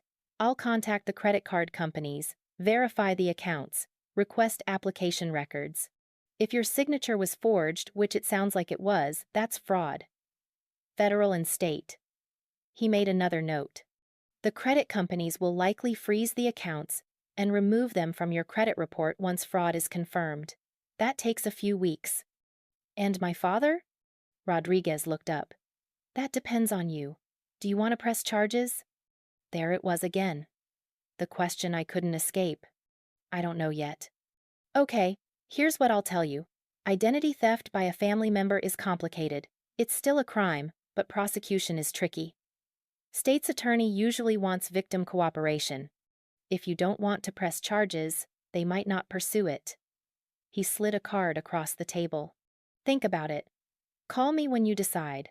But the case file is open now. That's documented. If things escalate, we have record of this conversation.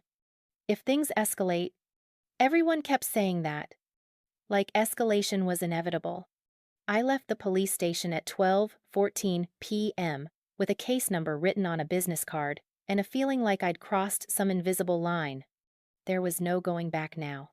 This was real, official, documented. In the car, Kira handed me her phone. "While you were in there, I did some research. Look." The screen showed a Reddit thread. R. Raised by narcissists.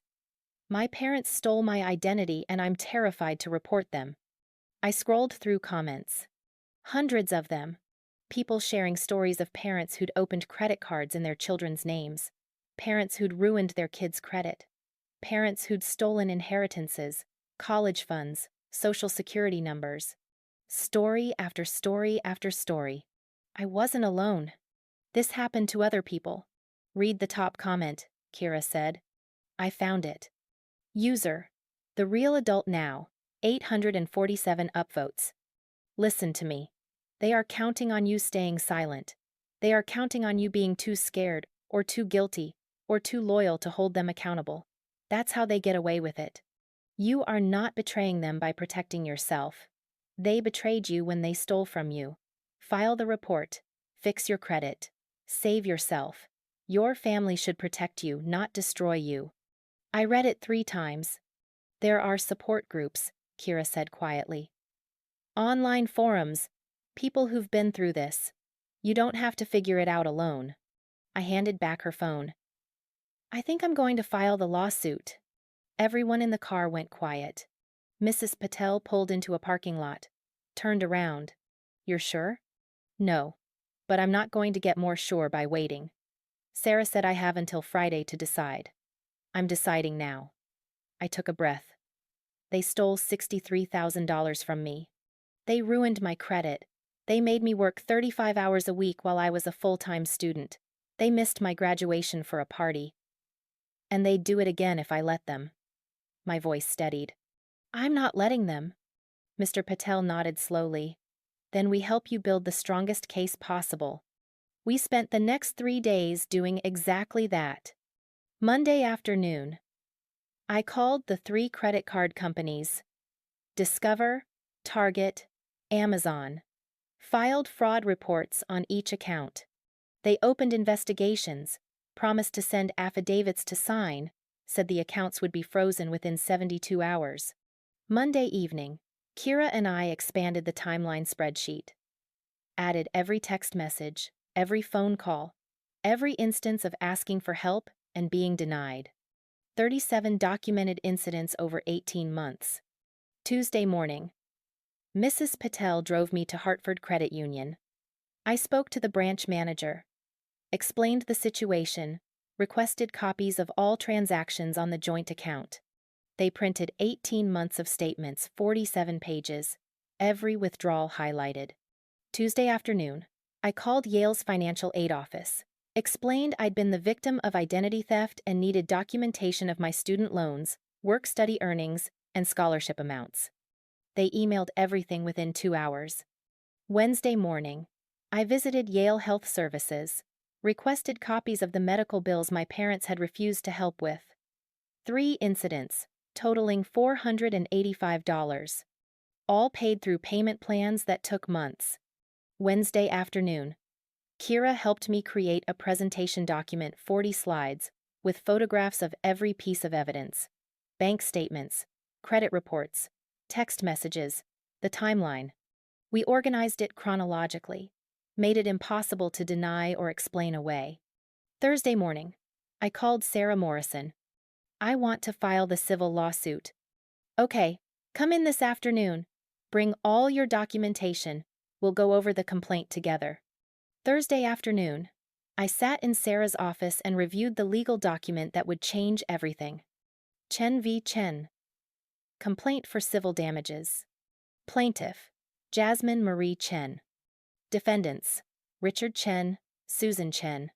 Causes of action: identity theft, fraud, breach of fiduciary duty, financial exploitation, intentional infliction of emotional distress. Damages sought: $47,388. Joint account withdrawals: $16,380. Unauthorized credit card debt: $8,200. Interest and fees: $5,000. Legal fees: $12,000. Punitive damages for credit destruction. Total: $89,968. $89,968. I signed on page 7. Sarah witnessed. This will be filed Monday morning, she said. Your parents will be served by Wednesday at the latest. Once they're served, they have 30 days to respond. After that, the process begins. She paused. Jasmine, last chance to change your mind. Once this is filed, it's public record. Your extended family will find out. Your parents' friends will find out. This will become real in a way you can't undo. I thought about graduation morning. Empty chairs. You understand. So proud of you. I thought about 18 months of asking for help and being told no while Ashley got everything. I thought about the promise made when I was 10 years old. Front row, watching you succeed. They'd broken that promise. Over and over and over. File it, I said. Sarah nodded. Then we'll see them in court. Friday morning, I woke in Kira's childhood bedroom and checked my email. 3 messages from credit card companies. Fraud investigation completed. Accounts closed. Balances removed from credit report. I pulled up my credit score. 620698. 78 points recovered in 4 days. Not perfect yet, but climbing. I forwarded the emails to Sarah Morrison. Then I opened a new document on my laptop. Started typing. 2. Extended family. Subject: what you need to know. I was going to tell my story on my terms, before my parents could spin it.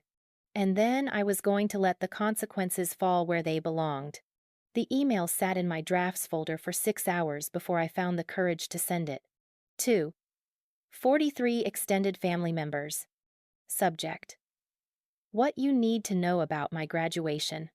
I'd written and rewritten it 11 times, each version trying to strike the impossible balance between honest and not vindictive, detailed and not overwhelming, hurt and not hysterical. Kira read the final version Friday evening. "Send it," she said. "They deserve to know the truth." I hovered my cursor over the send button. Once I pressed it, there was no taking it back. No pretending everything was fine. No protecting my parents from the consequences of their choices. My finger trembled. I clicked. Message sent to 43 recipients. Within 20 minutes, my phone started ringing. The first call was from Aunt Linda, my father's younger sister, the one who'd been the only family member to react to my Yale acceptance announcement in the group chat. "Jasmine? Honey, I just read your email. Is this real? All of it?" "Yes." Silence stretched across the line. Then, "Oh, sweetheart. I had no idea. We thought you were just being dramatic about the favoritism. We didn't know about the money. We didn't know they missed your graduation." Her voice cracked. "I'm so sorry. I should have paid more attention. I should have asked more questions. It's not your fault, Aunt Linda." "It is, though. A little bit. We all saw how they treated you differently. We didn't realize how bad it was." A pause. "What can I do? How can I help?" I hadn't expected that question. "I don't know. I just needed people to know the truth before my parents tell their version." "Their version is going to be garbage. Everyone who reads this email will see that." "Jasmine, $63,000?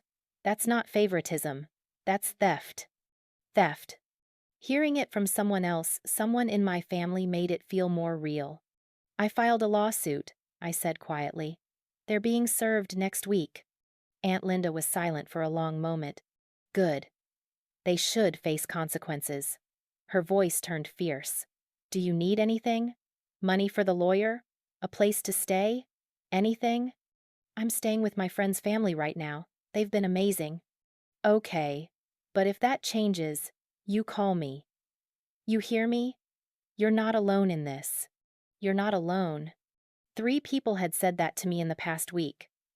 I was starting to believe it. We talked for another 10 minutes.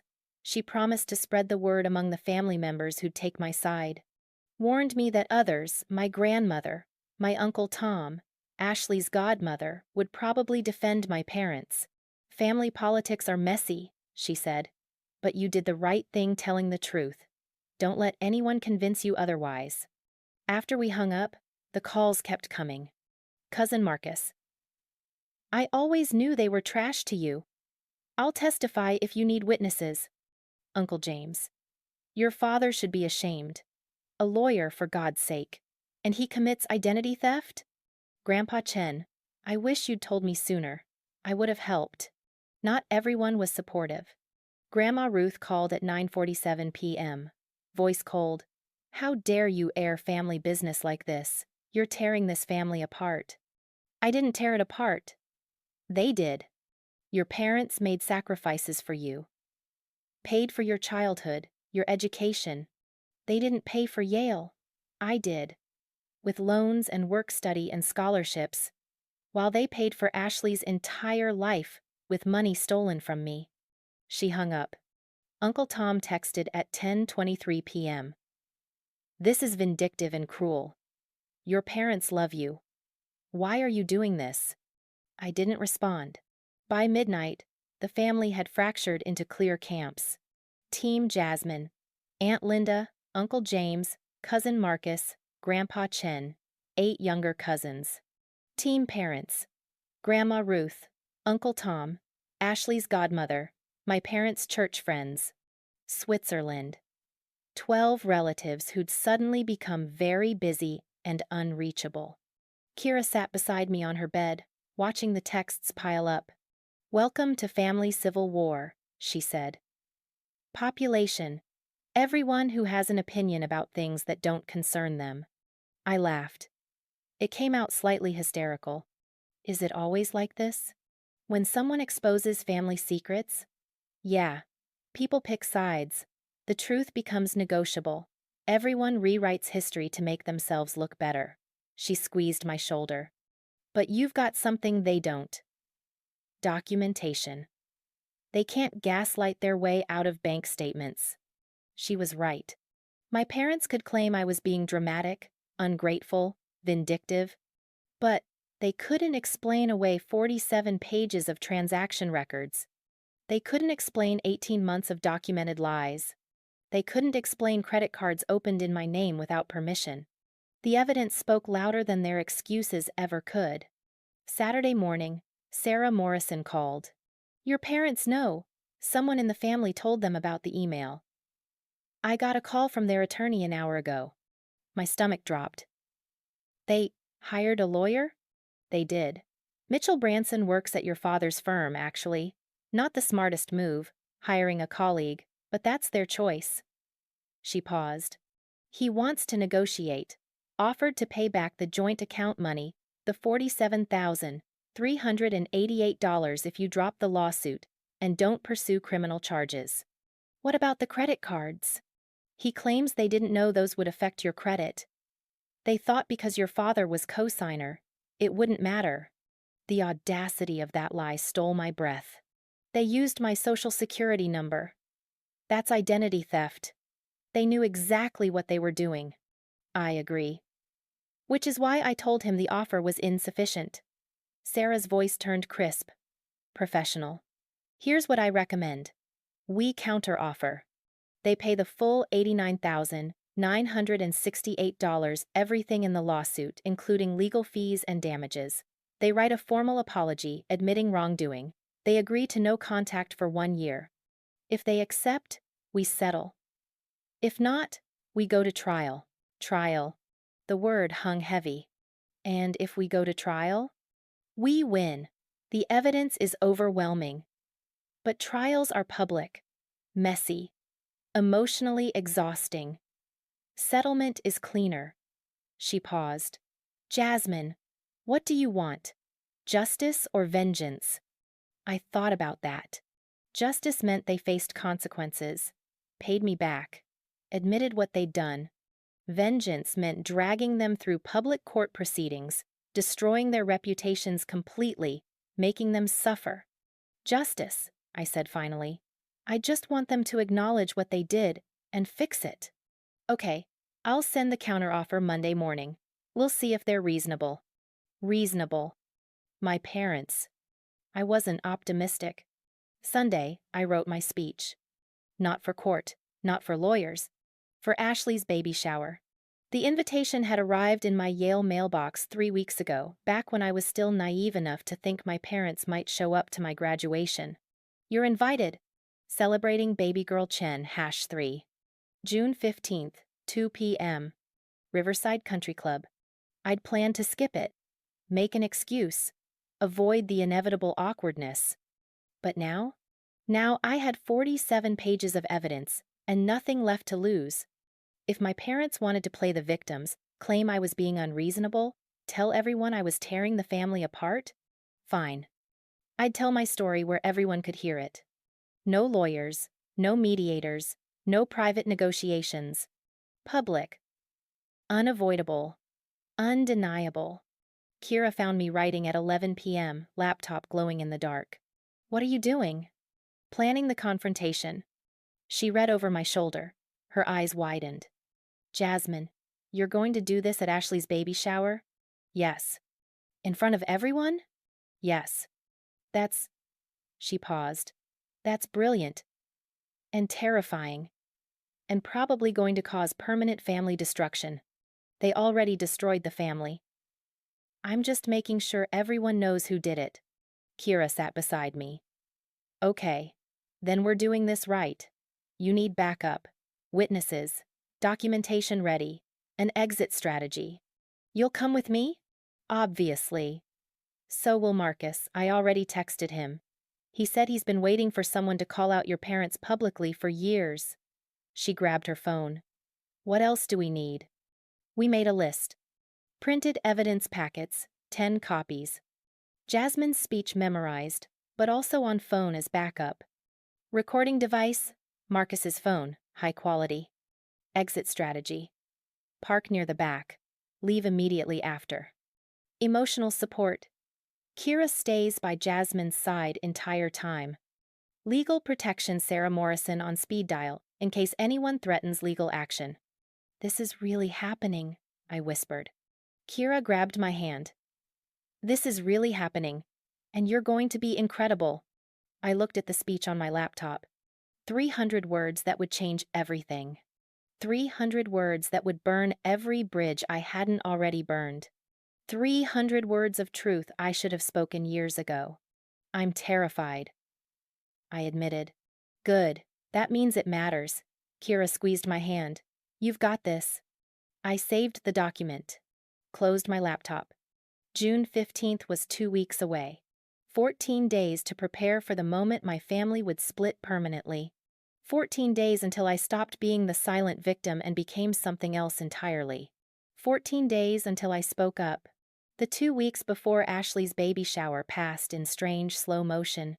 Days felt like weeks. Hours stretched. Every phone call from an unknown number sent my heart racing. But nothing happened. My parents didn't call. They didn't text. They didn't show up at the Patel's house demanding to talk. They were silent, which was somehow worse than confrontation. On June 8th, Sarah Morrison called with an update. Their lawyer responded to our counteroffer. They're rejecting settlement. My stomach sank. They won't pay? Oh, they'll pay. They offered $50,000, which is less than what they stole.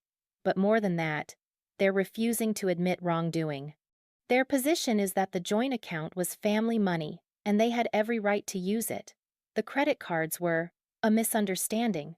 They claim they were helping you build credit. The absurdity of that lie actually made me laugh. They helped me build credit by destroying my credit score? That's what I said. Branson didn't have a good answer. Sarah's tone turned serious. Jasmine, they're not going to settle reasonably. We're going to trial. I'm filing the official complaint Monday. They'll be served by Wednesday. First hearing is scheduled for early August. August. 2 months away. 2 months of waiting, wondering, living in limbo. Okay, I said. What do I need to do? Document everything. If they contact you, save it. If family members pressure you, record it. If anyone threatens you, call police immediately. She paused. And Jasmine? Be careful at that baby shower. I know you're planning to confront them. Just remember that anything you say can be used in court later. Keep it factual. Don't let emotion make you say something you'll regret. I'll be careful. Good. Call me after. June 14th arrived like a death sentence. Tomorrow was the shower. Tomorrow I'd stand in front of 170 people and tell the truth. Tomorrow, my family would fracture completely. I couldn't eat dinner. Kira's mom made my favorite Thai curry, fragrant and perfect, and I managed 3 bites before nausea won. You don't have to do this, Mrs. Patel said gently. You could skip the shower. Handle everything through lawyers. That's valid too. I know, but if I don't show up, they'll tell everyone I'm bitter and jealous and can't handle Ashley's happiness. They'll make me the villain. I pushed food around my plate. If I show up and speak my truth, they can't control the narrative. They'll try anyway. Let them try. I have evidence. Mr. Patel set down his fork. Jasmine, I want to make sure you understand what you're walking into. Public confrontations are unpredictable. People get emotional. They say things they can't take back. Your mother might cry. Your father might yell. Ashley might attack you verbally. I know. And you might not get the reaction you want. They might not apologize. They might double down. They might turn the crowd against you. I know that too. And you're still going. I looked at him. They missed my graduation for this party. They spent $63,000 on Ashley while I ate ramen and worked myself to exhaustion. They opened credit cards in my name and destroyed my credit score, and they're still telling everyone they did nothing wrong. My voice steadied. Yeah, I'm still going. He nodded slowly. Then we support you. Whatever happens tomorrow. Kira grabbed my hand across the table. I'll be right beside you. Marcus too. You're not doing this alone. Not alone. I was learning what that felt like. That night, I couldn't sleep. I lay in Kira's childhood bed, staring at the ceiling, practicing my speech in my head. My parents didn't miss my Yale graduation. They chose my sister's gender reveal party. For 18 months, they told me they couldn't afford to help me. They were lying. While I worked 35 hours a week, they gave Ashley $63,000. They opened credit cards in my name, without my permission, and charged $12,000. I graduated summa cum laude from Yale. Alone. While they ate cake, 300 words, I'd memorized them. I'd practiced in the mirror, in the shower, walking around the Patel's backyard. I knew every pause, every emphasis, every moment where my voice might break. Tomorrow, I'd deliver them. And then I'd walk away. June 15th arrived with perfect weather. Sunny, 78 degrees, light breeze, the kind of day made for celebrations. I got dressed at noon. Navy dress, the same one from graduation. Minimal makeup, hair pulled back in a simple ponytail. I looked professional. Composed. Not like someone about to detonate a family bomb. Kira wore all black. Moral support outfit, she explained. So everyone knows whose side I'm on. Marcus arrived at 12:30 p.m., driving his beat-up Honda Civic. Ready? He asked. No. Good answer. Let's go anyway. We arrived at Riverside Country Club at 1:47 p.m. The parking lot was already full luxury SUVs and sedans glinting in afternoon sun. I could hear music and laughter from the outdoor patio. My hands shook as I unbuckled my seatbelt. Last chance to back out, Kira said quietly. I'm not backing out. I know. Just checking. We walked toward the entrance, me in the middle, Kira on my left, Marcus on my right. Like bodyguards. Like armor. The country club's main ballroom had been transformed. Pink and blue balloons twisted into elaborate arches. White tablecloths draped over 24 tables. A gift table already overflowing with presents wrapped in pastel paper. At least 170 people filled the space talking, laughing, eating from the catered buffet. My extended family. Ashley's friends. My parents' social circle. Everyone who mattered to them. Everyone who was about to witness the truth. I spotted my parents immediately. They stood near the gift table with Ashley Mom in a floral dress, Dad in khakis and a polo shirt, both smiling like they hadn't stolen $63,000 from me. Ashley glowed in white designer maternity wear, hand resting on her belly, accepting congratulations like a queen receiving tribute. They hadn't seen me yet. I had maybe 60 seconds before someone noticed my arrival and warned them. Now or never, Marcus whispered. I walked toward the microphone stand at the front of the room. My heart pounded so hard I could feel it in my throat. This was it. The moment everything changed. I reach the microphone at 2:03 p.m. The DJ notices me first. Confusion crosses his face. I'm not on the speaker list, but before he can stop me, I'm turning on the mic. The feedback screech cuts through conversations. Everyone stops talking. 170 faces turn toward me. I see the exact moment my mother recognizes me. Her face drains of color. My father's hand freezes mid-reach for a napkin. Ashley's smile evaporates. I grip the microphone stand. My prepared speech dissolves from my mind. So I speak from the heart instead. Hi, I'm Jasmine Chen. For those who don't know me, I'm the other daughter. Nervous laughter ripples through the crowd. They think I'm joking. I'm sorry to interrupt Ashley's celebration. This will only take a few minutes. But I need to tell you something important. Something my parents hoped you'd never find out. My mother starts moving toward me. Dad grabs her arm, holding her back. 3 weeks ago, I graduated from Yale University. Summa cum laude. Molecular biology major. Presidential scholar. 4 years of straight A's while working 35 hours a week. I pause. Let that sink in. My parents didn't attend my graduation. They chose to come here instead to a gender reveal party. They texted me that morning. Can't make it. Ashley's reveal is at 11. You understand. The room has gone completely silent. I didn't understand, actually. So I started looking into why they couldn't afford a 3-hour drive to see me graduate. And I found something interesting. I pull out my phone. Open the photos I prepared. Over 18 months, my parents transferred $47,388 from our joint bank account to my sister Ashley. While telling me they couldn't afford to help with my textbooks, gasps echo through the room. But it gets better. They also opened 3 credit cards in my name, without my permission, and charged $16,380, all for Ashley's expenses. My credit score dropped to 620. I had no idea why until I checked my credit report after graduation. My voice stays steady. Factual. Just like Sarah Morrison advised. $63,768 total. That's what they spent on Ashley while I ate ramen for 9 days straight and worked 3 jobs. Someone in the crowd says, "Oh my God." I continue. I asked for help 37 times in those 18 months. Textbooks, medical copays, rent, laptop repairs. Every single time, they said no. Money's tight. Be responsible. Handle it yourself. I swipe to the next photo on my phone, screenshots of text messages. The same weeks they said no to me, they wrote checks to Ashley.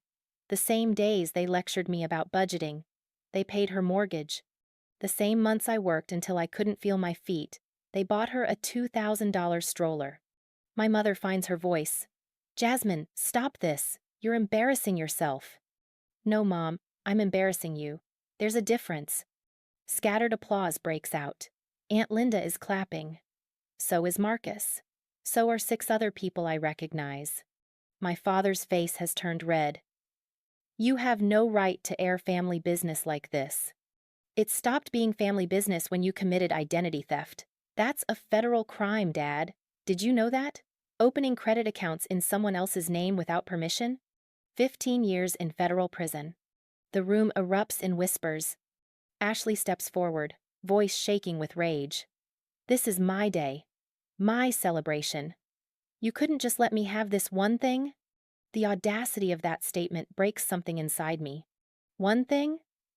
Ashley, you've had everything. Your entire life. Every birthday, every holiday, every crisis, every celebration, you. Always you. I just wanted them to show up for my graduation. Once. One time in 22 years where I mattered more. My voice cracks. I take a breath. They chose you. Again. Like they always do. Like they always will. And I'm done pretending that's okay. My mother is crying now. We love you, Jasmine. We've always loved you. You love Ashley. You tolerate me. The truth of those words rings through the ballroom. Love doesn't steal $63,000. Love doesn't miss graduations.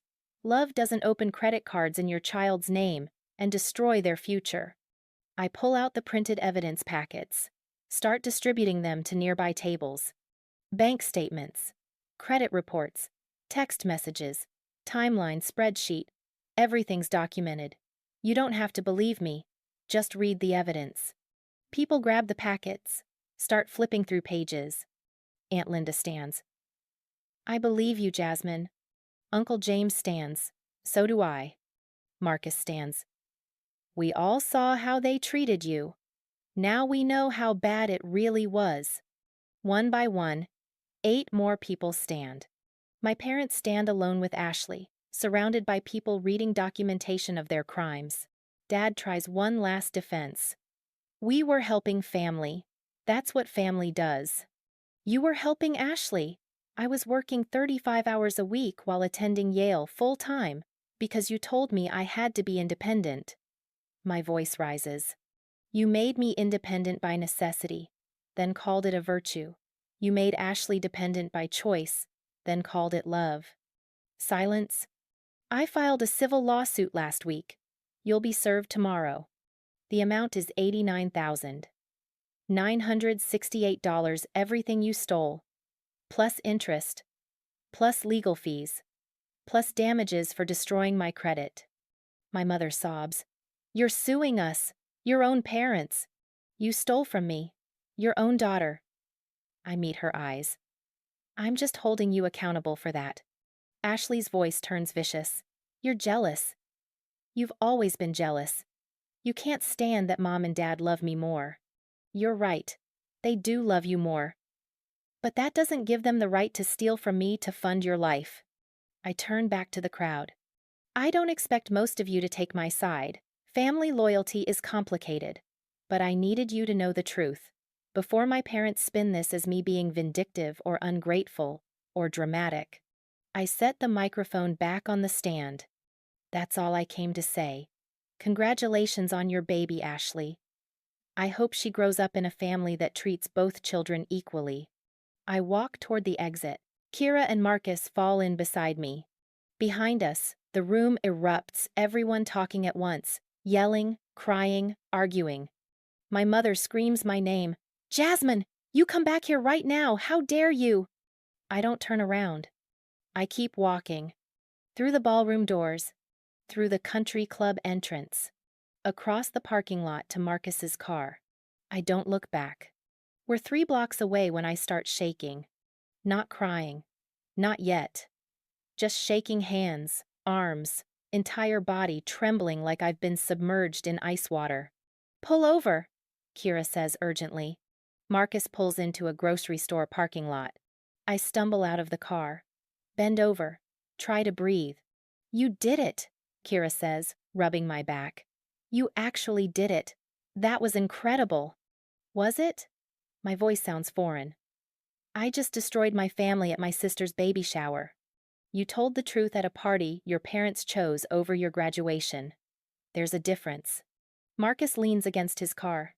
Jasmine, that was the most badass thing I've ever witnessed. Did you see their faces? They couldn't deny anything. Everyone was reading the evidence.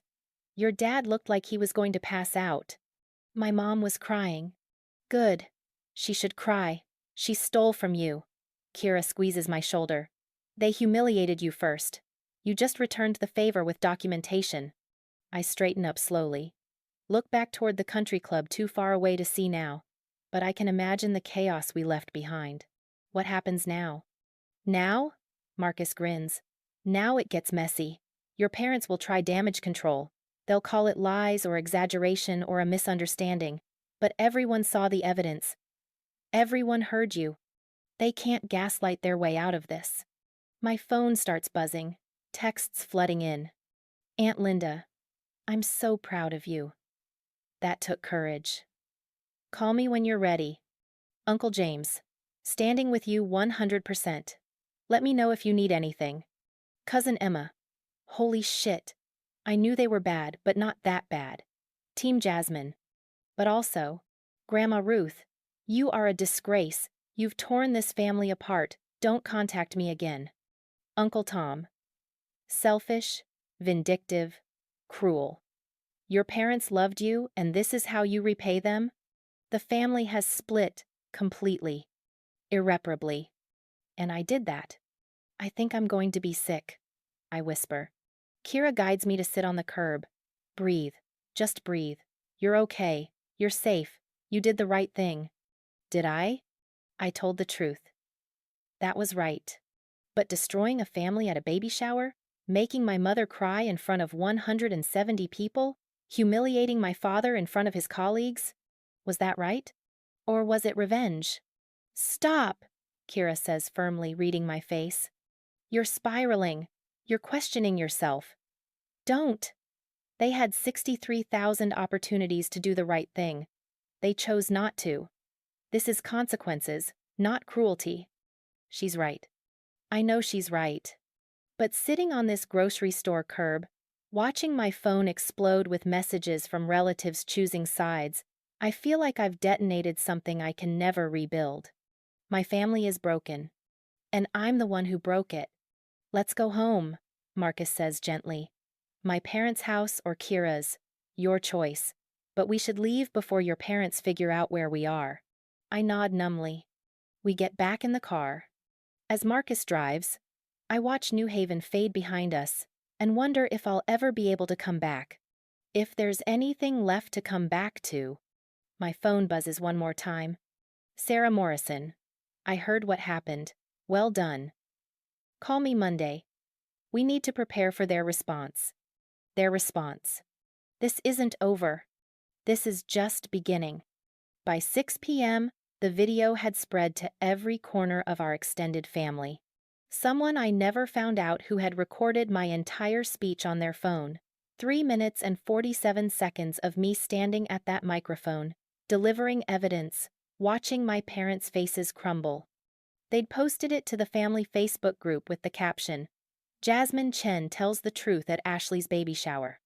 Within 2 hours, 43 family members had watched it. Within 4 hours, it had been shared to 3 other family groups I didn't even know existed. By midnight, 847 people had viewed it, extended family, family friends, people from my parents' church, colleagues from my father's law firm. My phone didn't stop buzzing. Text messages, voicemails, Facebook messages, Instagram DMs, everyone had an opinion. Everyone wanted to weigh in. Everyone thought I needed to hear their perspective on what I'd done.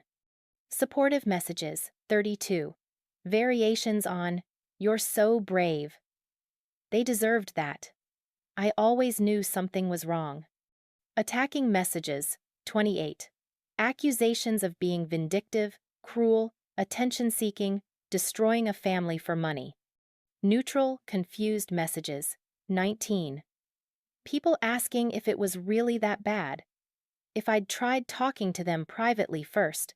If maybe there was a misunderstanding. I turned off my phone at 11:47 p.m. and didn't turn it back on until Monday morning. Sunday was a blur. I stayed at the Patel's house, door locked, curtains drawn, trying to process what I'd done. Kira brought me food I couldn't eat. Mrs. Patel checked on me every 2 hours. Mr. Patel stood guard at the front door after a car I didn't recognize drove past their house 3 times. Probably just a neighbor, he said, but he stood there anyway. My parents tried calling 17 times. I didn't answer. Ashley sent 4 text messages, each one angrier than the last. 2:47 p.m. You ruined my shower. Everyone left.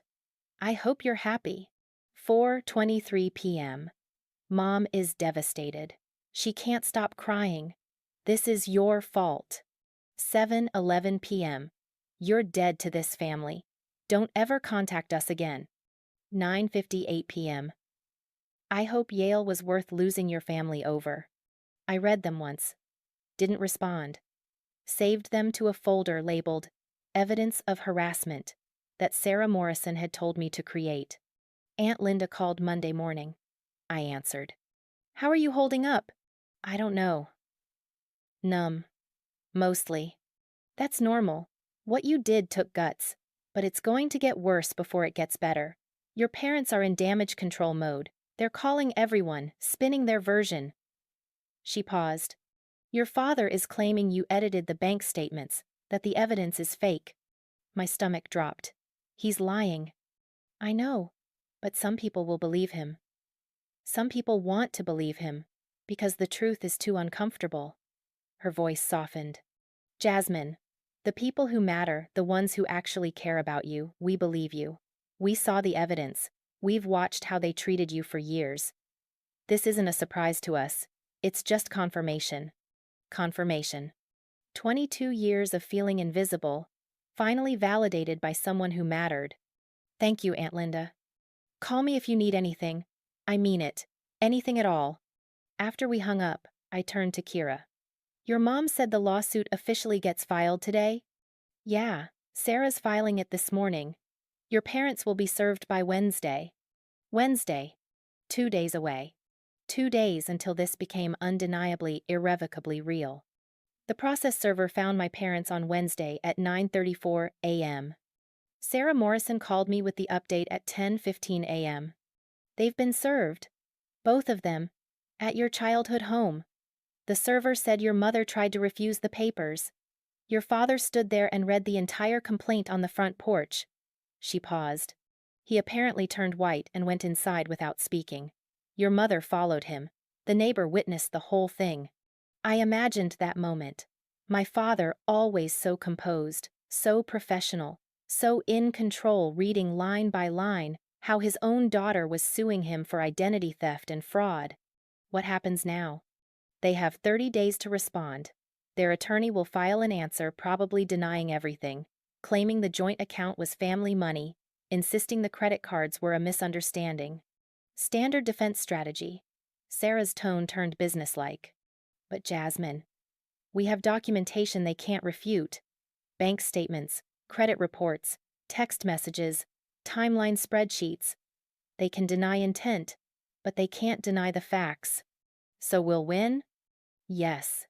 The question isn't if, it's when and for how much. I'm pushing for full judgment, all $89,968, plus additional damages if they keep harassing you. She paused. Have they contacted you since the shower? My mom called 34 times. I haven't answered. Ashley sent threatening texts. I saved them. Good. Keep doing that. Document everything. If the harassment escalates, we'll file for a restraining order. Restraining order? Against my own mother? That's what my life had become. The legal process moved slowly. July. My parents filed their response, denying everything. Their attorney claimed I'd misunderstood the nature of the joint account, that my parents had every right to use family funds for family members, that the credit cards were opened with good intentions to help me build credit. Sarah filed a motion to compel them to produce their own financial records. They fought it. The judge ordered compliance. August. Discovery phase began. We exchanged documents. Sarah deposed my father, 6 hours of questions under oath. He claimed he didn't remember specific transactions. Couldn't explain why every withdrawal coincided with Ashley's needs. Couldn't justify using my social security number without permission. The deposition transcript was 247 pages of evasions and contradictions. Sarah smiled when she read it. He's lying badly. Judges noticed that. September. My mother tried to contact me through Aunt Linda. She wants to talk, Aunt Linda said carefully. She says she's sorry. She says they'll pay you back if you drop the lawsuit. Did she admit what they did was wrong? She said it was a misunderstanding, and they were trying to help the family. That's not an apology. That's justification. I know. I told her that. She started crying and hung up. Part of me felt guilty. The daughter part that still remembered being 10 years old and believing my parents loved me. But the adult part, the part that had worked 35 hours a week while they funded Ashley's life, stayed firm. Tell her to talk to her lawyer. I'm not dropping anything. October. The credit card fraud investigations concluded. All 3 companies, Discover, Target, Amazon, confirmed the accounts were opened without my authorization.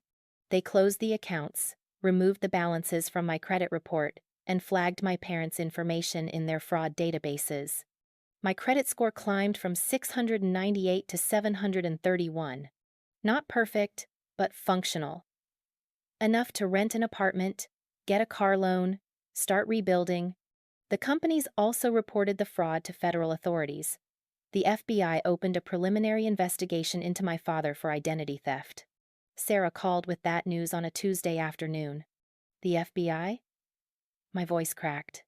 It's standard procedure for identity theft over $10,000. They may not prosecute family fraud cases are tricky, but it's on record now. Your father's reputation is permanently damaged. His reputation? Richard Chen, senior partner at a prestigious Hartford law firm, under FBI investigation for stealing from his own daughter. I should have felt vindicated. Instead, I just felt tired. November. The settlement conference.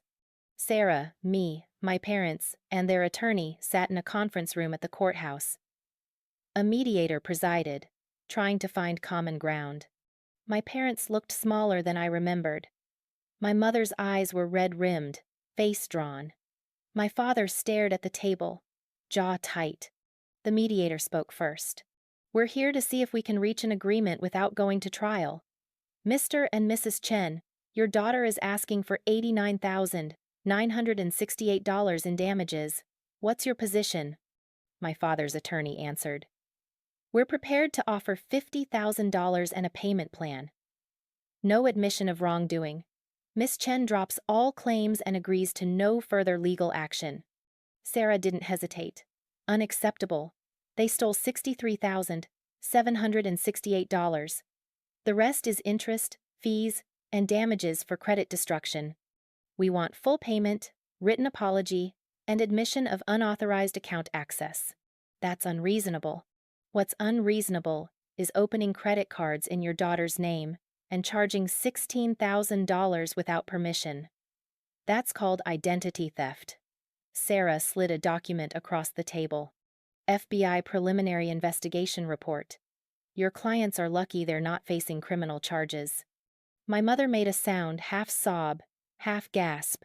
My father's face went pale. The mediator cleared his throat. "Perhaps we should take a break." During the break, my father approached me in the hallway.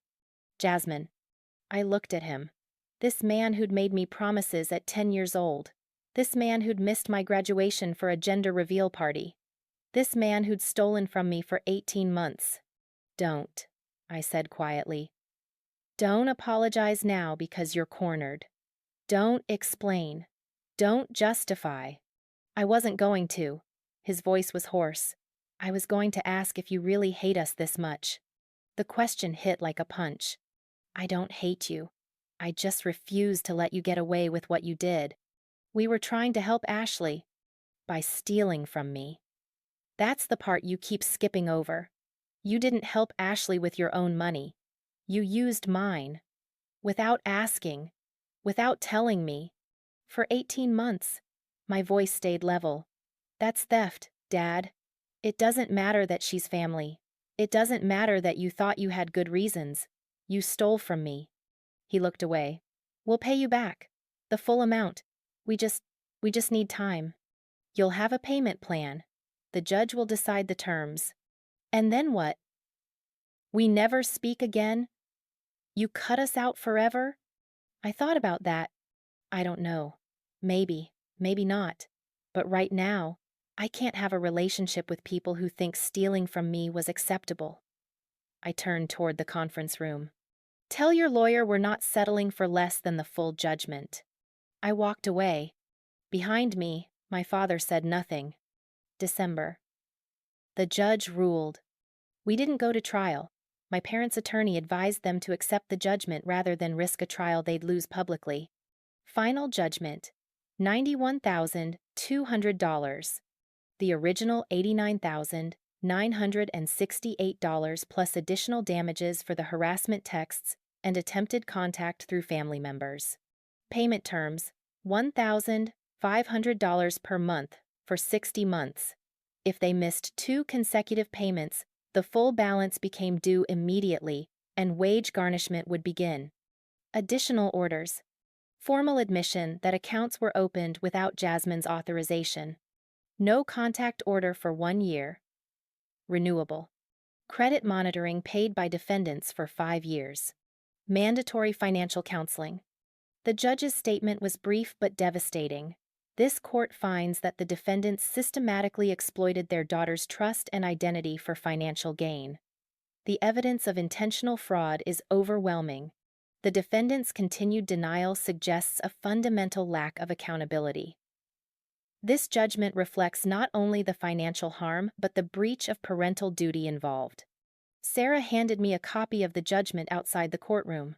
"You won, completely." I stared at the document.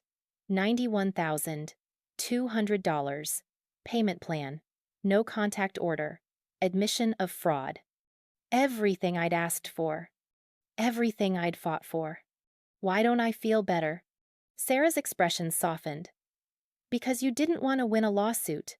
You wanted parents who loved you enough not to steal from you in the first place. She squeezed my shoulder. You got justice. But justice isn't the same as healing. That part takes longer. By January, the family split was permanent.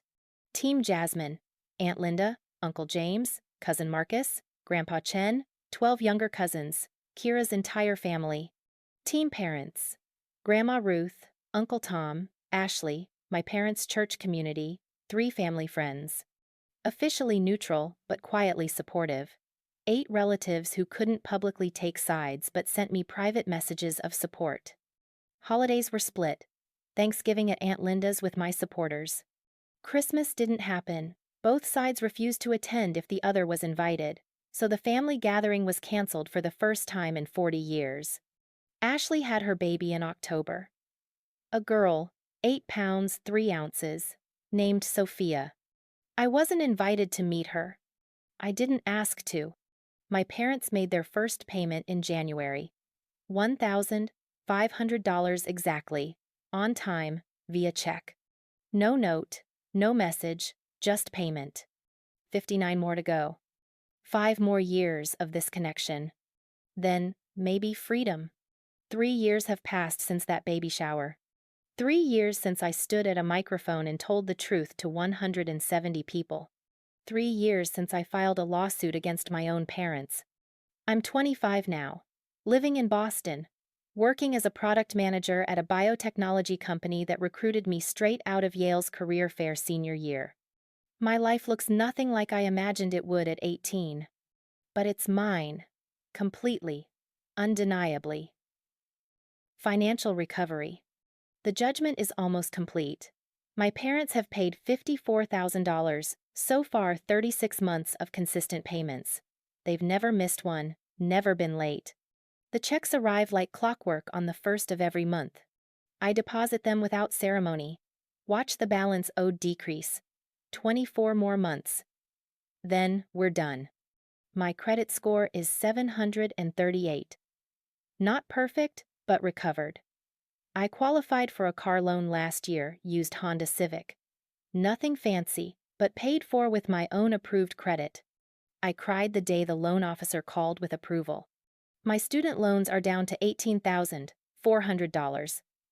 I've been aggressively paying them off $800 per month, more than the minimum, determined to be free of debt by 27. I have $12,000 in savings, an emergency fund that's actually mine, that no one can access, that protects me from the kind of desperation I lived with at Yale. I opened my first IRA this year. $4,500 contributed. It's not much, but it's a start. I'm building the financial future my parents tried to destroy. Money doesn't fix everything, but financial stability, real stability, not the precarious survival I managed at Yale, changes how you move through the world. I don't choose between groceries and textbooks anymore. I don't work myself to exhaustion just to afford rent. I don't lie awake calculating whether I can afford to get sick. I'm free. Career success. The biotech company hired me at $94,000 per year, more money than I'd ever imagined making, enough to pay my bills, my loans, my therapy, and still have money left over. After 18 months, they promoted me. Senior product manager, $112,000 salary, full benefits, equity options. I manage a team of 4 people now. I mentor new graduates. I give presentations at industry conferences. Last month, I published an article in a biotech journal about product development processes. My Yale degree, the one I earned alone, working 35 hours a week, surviving on ramen and library coffee, opened every one of these doors. My parents didn't make this possible. I did. And I'm finally starting to believe that. Living situation. I rent a 1-bedroom apartment in Cambridge. 7th floor, facing east. Windows that fill with sunrise every morning. The walls are decorated entirely how I want them. Art I chose, colors I love, space that's mine. No family photos, that's deliberate. I have pictures of Kira and me at Yale graduation. The Patels printed them, gave me copies. Pictures of Aunt Linda and me at dinner. Pictures of Marcus and his wife at their wedding, where I was a bridesmaid. But no pictures of my parents. No pictures of Ashley. No remnants of the family that spent 22 years making me invisible. My apartment is small and modest and absolutely perfect. It's the first place I've ever lived where I feel completely safe. Relationships. Kira is still my best friend. She lives in New York now, working in museum curation. We text daily, video call weekly, visit monthly. She stood beside me through the entire lawsuit, never wavering, never doubting. She's the sister Ashley never was. Aunt Linda and I have dinner once a month.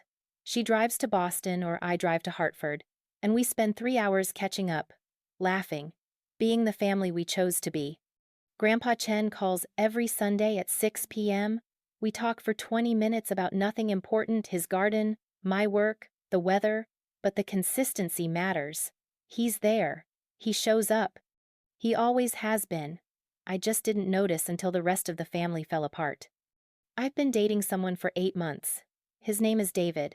He's a software engineer, kind and patient, and completely uninterested in drama. I told him about my family on our third date, warned him it was complicated, messy, potentially a deal breaker. He said, "Everyone's family is complicated. Yours just happened to steal from you.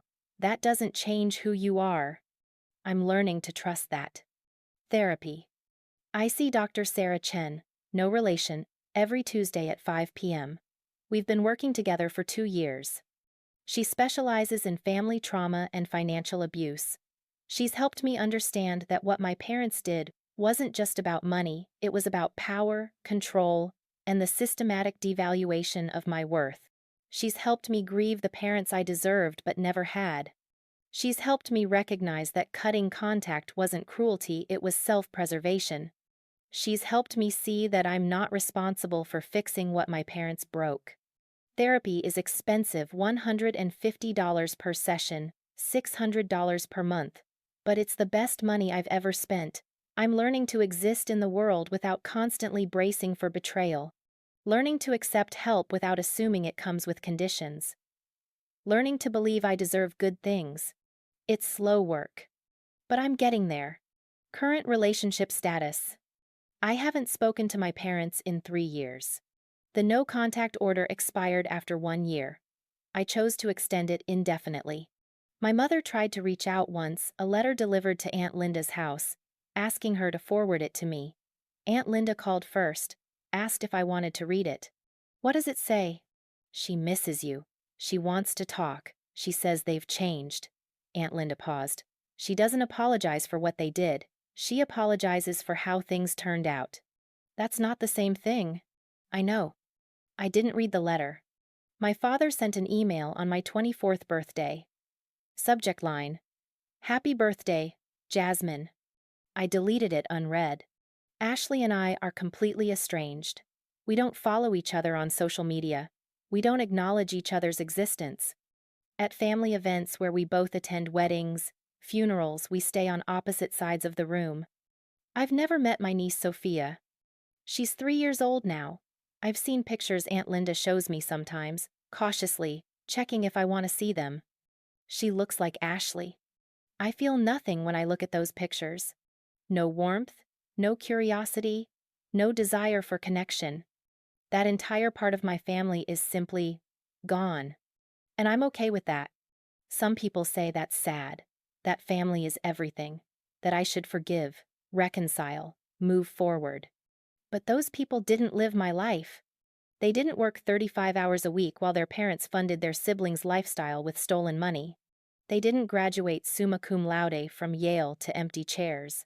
They didn't discover $63,768 in systematic theft. I'm not angry anymore. That's what 3 years of distance and therapy have given me. I'm not consumed by rage or bitterness or the need for revenge. I'm just done. Done hoping they'll change. Done waiting for the apology I'll never get. done sacrificing my peace for the possibility of reconciliation. They made their choices. I'm making mine. Unexpected outcomes. The viral video from Ashley's baby shower led to something I didn't expect. People started reaching out strangers who'd experienced similar family financial abuse. Yale students who'd worked themselves to exhaustion while their parents funded siblings. Adult children who'd discovered identity theft by parents. I started responding, sharing Sarah Morrison's contact information, pointing them toward resources, telling them what I learned. Document everything, file reports, protect yourself first. Last year, I started a blog, Financial Abuse Survivors. I write about my experience, share legal resources, connect people with attorneys who specialize in family fraud. The blog gets about 3,000 views per month. I've received 247 emails from people telling me my story helped them recognize their own abuse, helped them take action, helped them feel less alone. That wasn't why I spoke up. But it's become the unexpected gift of having spoken up. My pain has purpose now, and that matters more than I expected it would. Final reflection. Sometimes people ask if I regret suing my parents. The answer is complicated. I regret that it was necessary. I regret that I have parents who stole from me instead of parents who protected me. I regret that I spent 22 years hoping for love I was never going to receive. But I don't regret holding them accountable. I don't regret telling the truth. I don't regret choosing myself. For my entire childhood, I was taught that my needs were negotiable, that asking for help was selfish, that I should be grateful for the bare minimum while Ashley received everything. Filing that lawsuit was the first time I said, no, my needs matter. My future matters. I matter. And I'd make that choice again. Every single time. Looking forward. The final payment is due in 2 years, March 2027. After that, I'll be legally, financially, completely free of my parents. No more monthly checks. No more court-ordered connection. No more reminder of what they did. I don't know what happens after that. Maybe they'll try to reconcile. Maybe they won't. Maybe I'll be open to contact. Maybe I won't. I'm not planning that far ahead anymore. For now, I'm focused on the life I'm building. A life where I'm not struggling, not invisible, not second choice.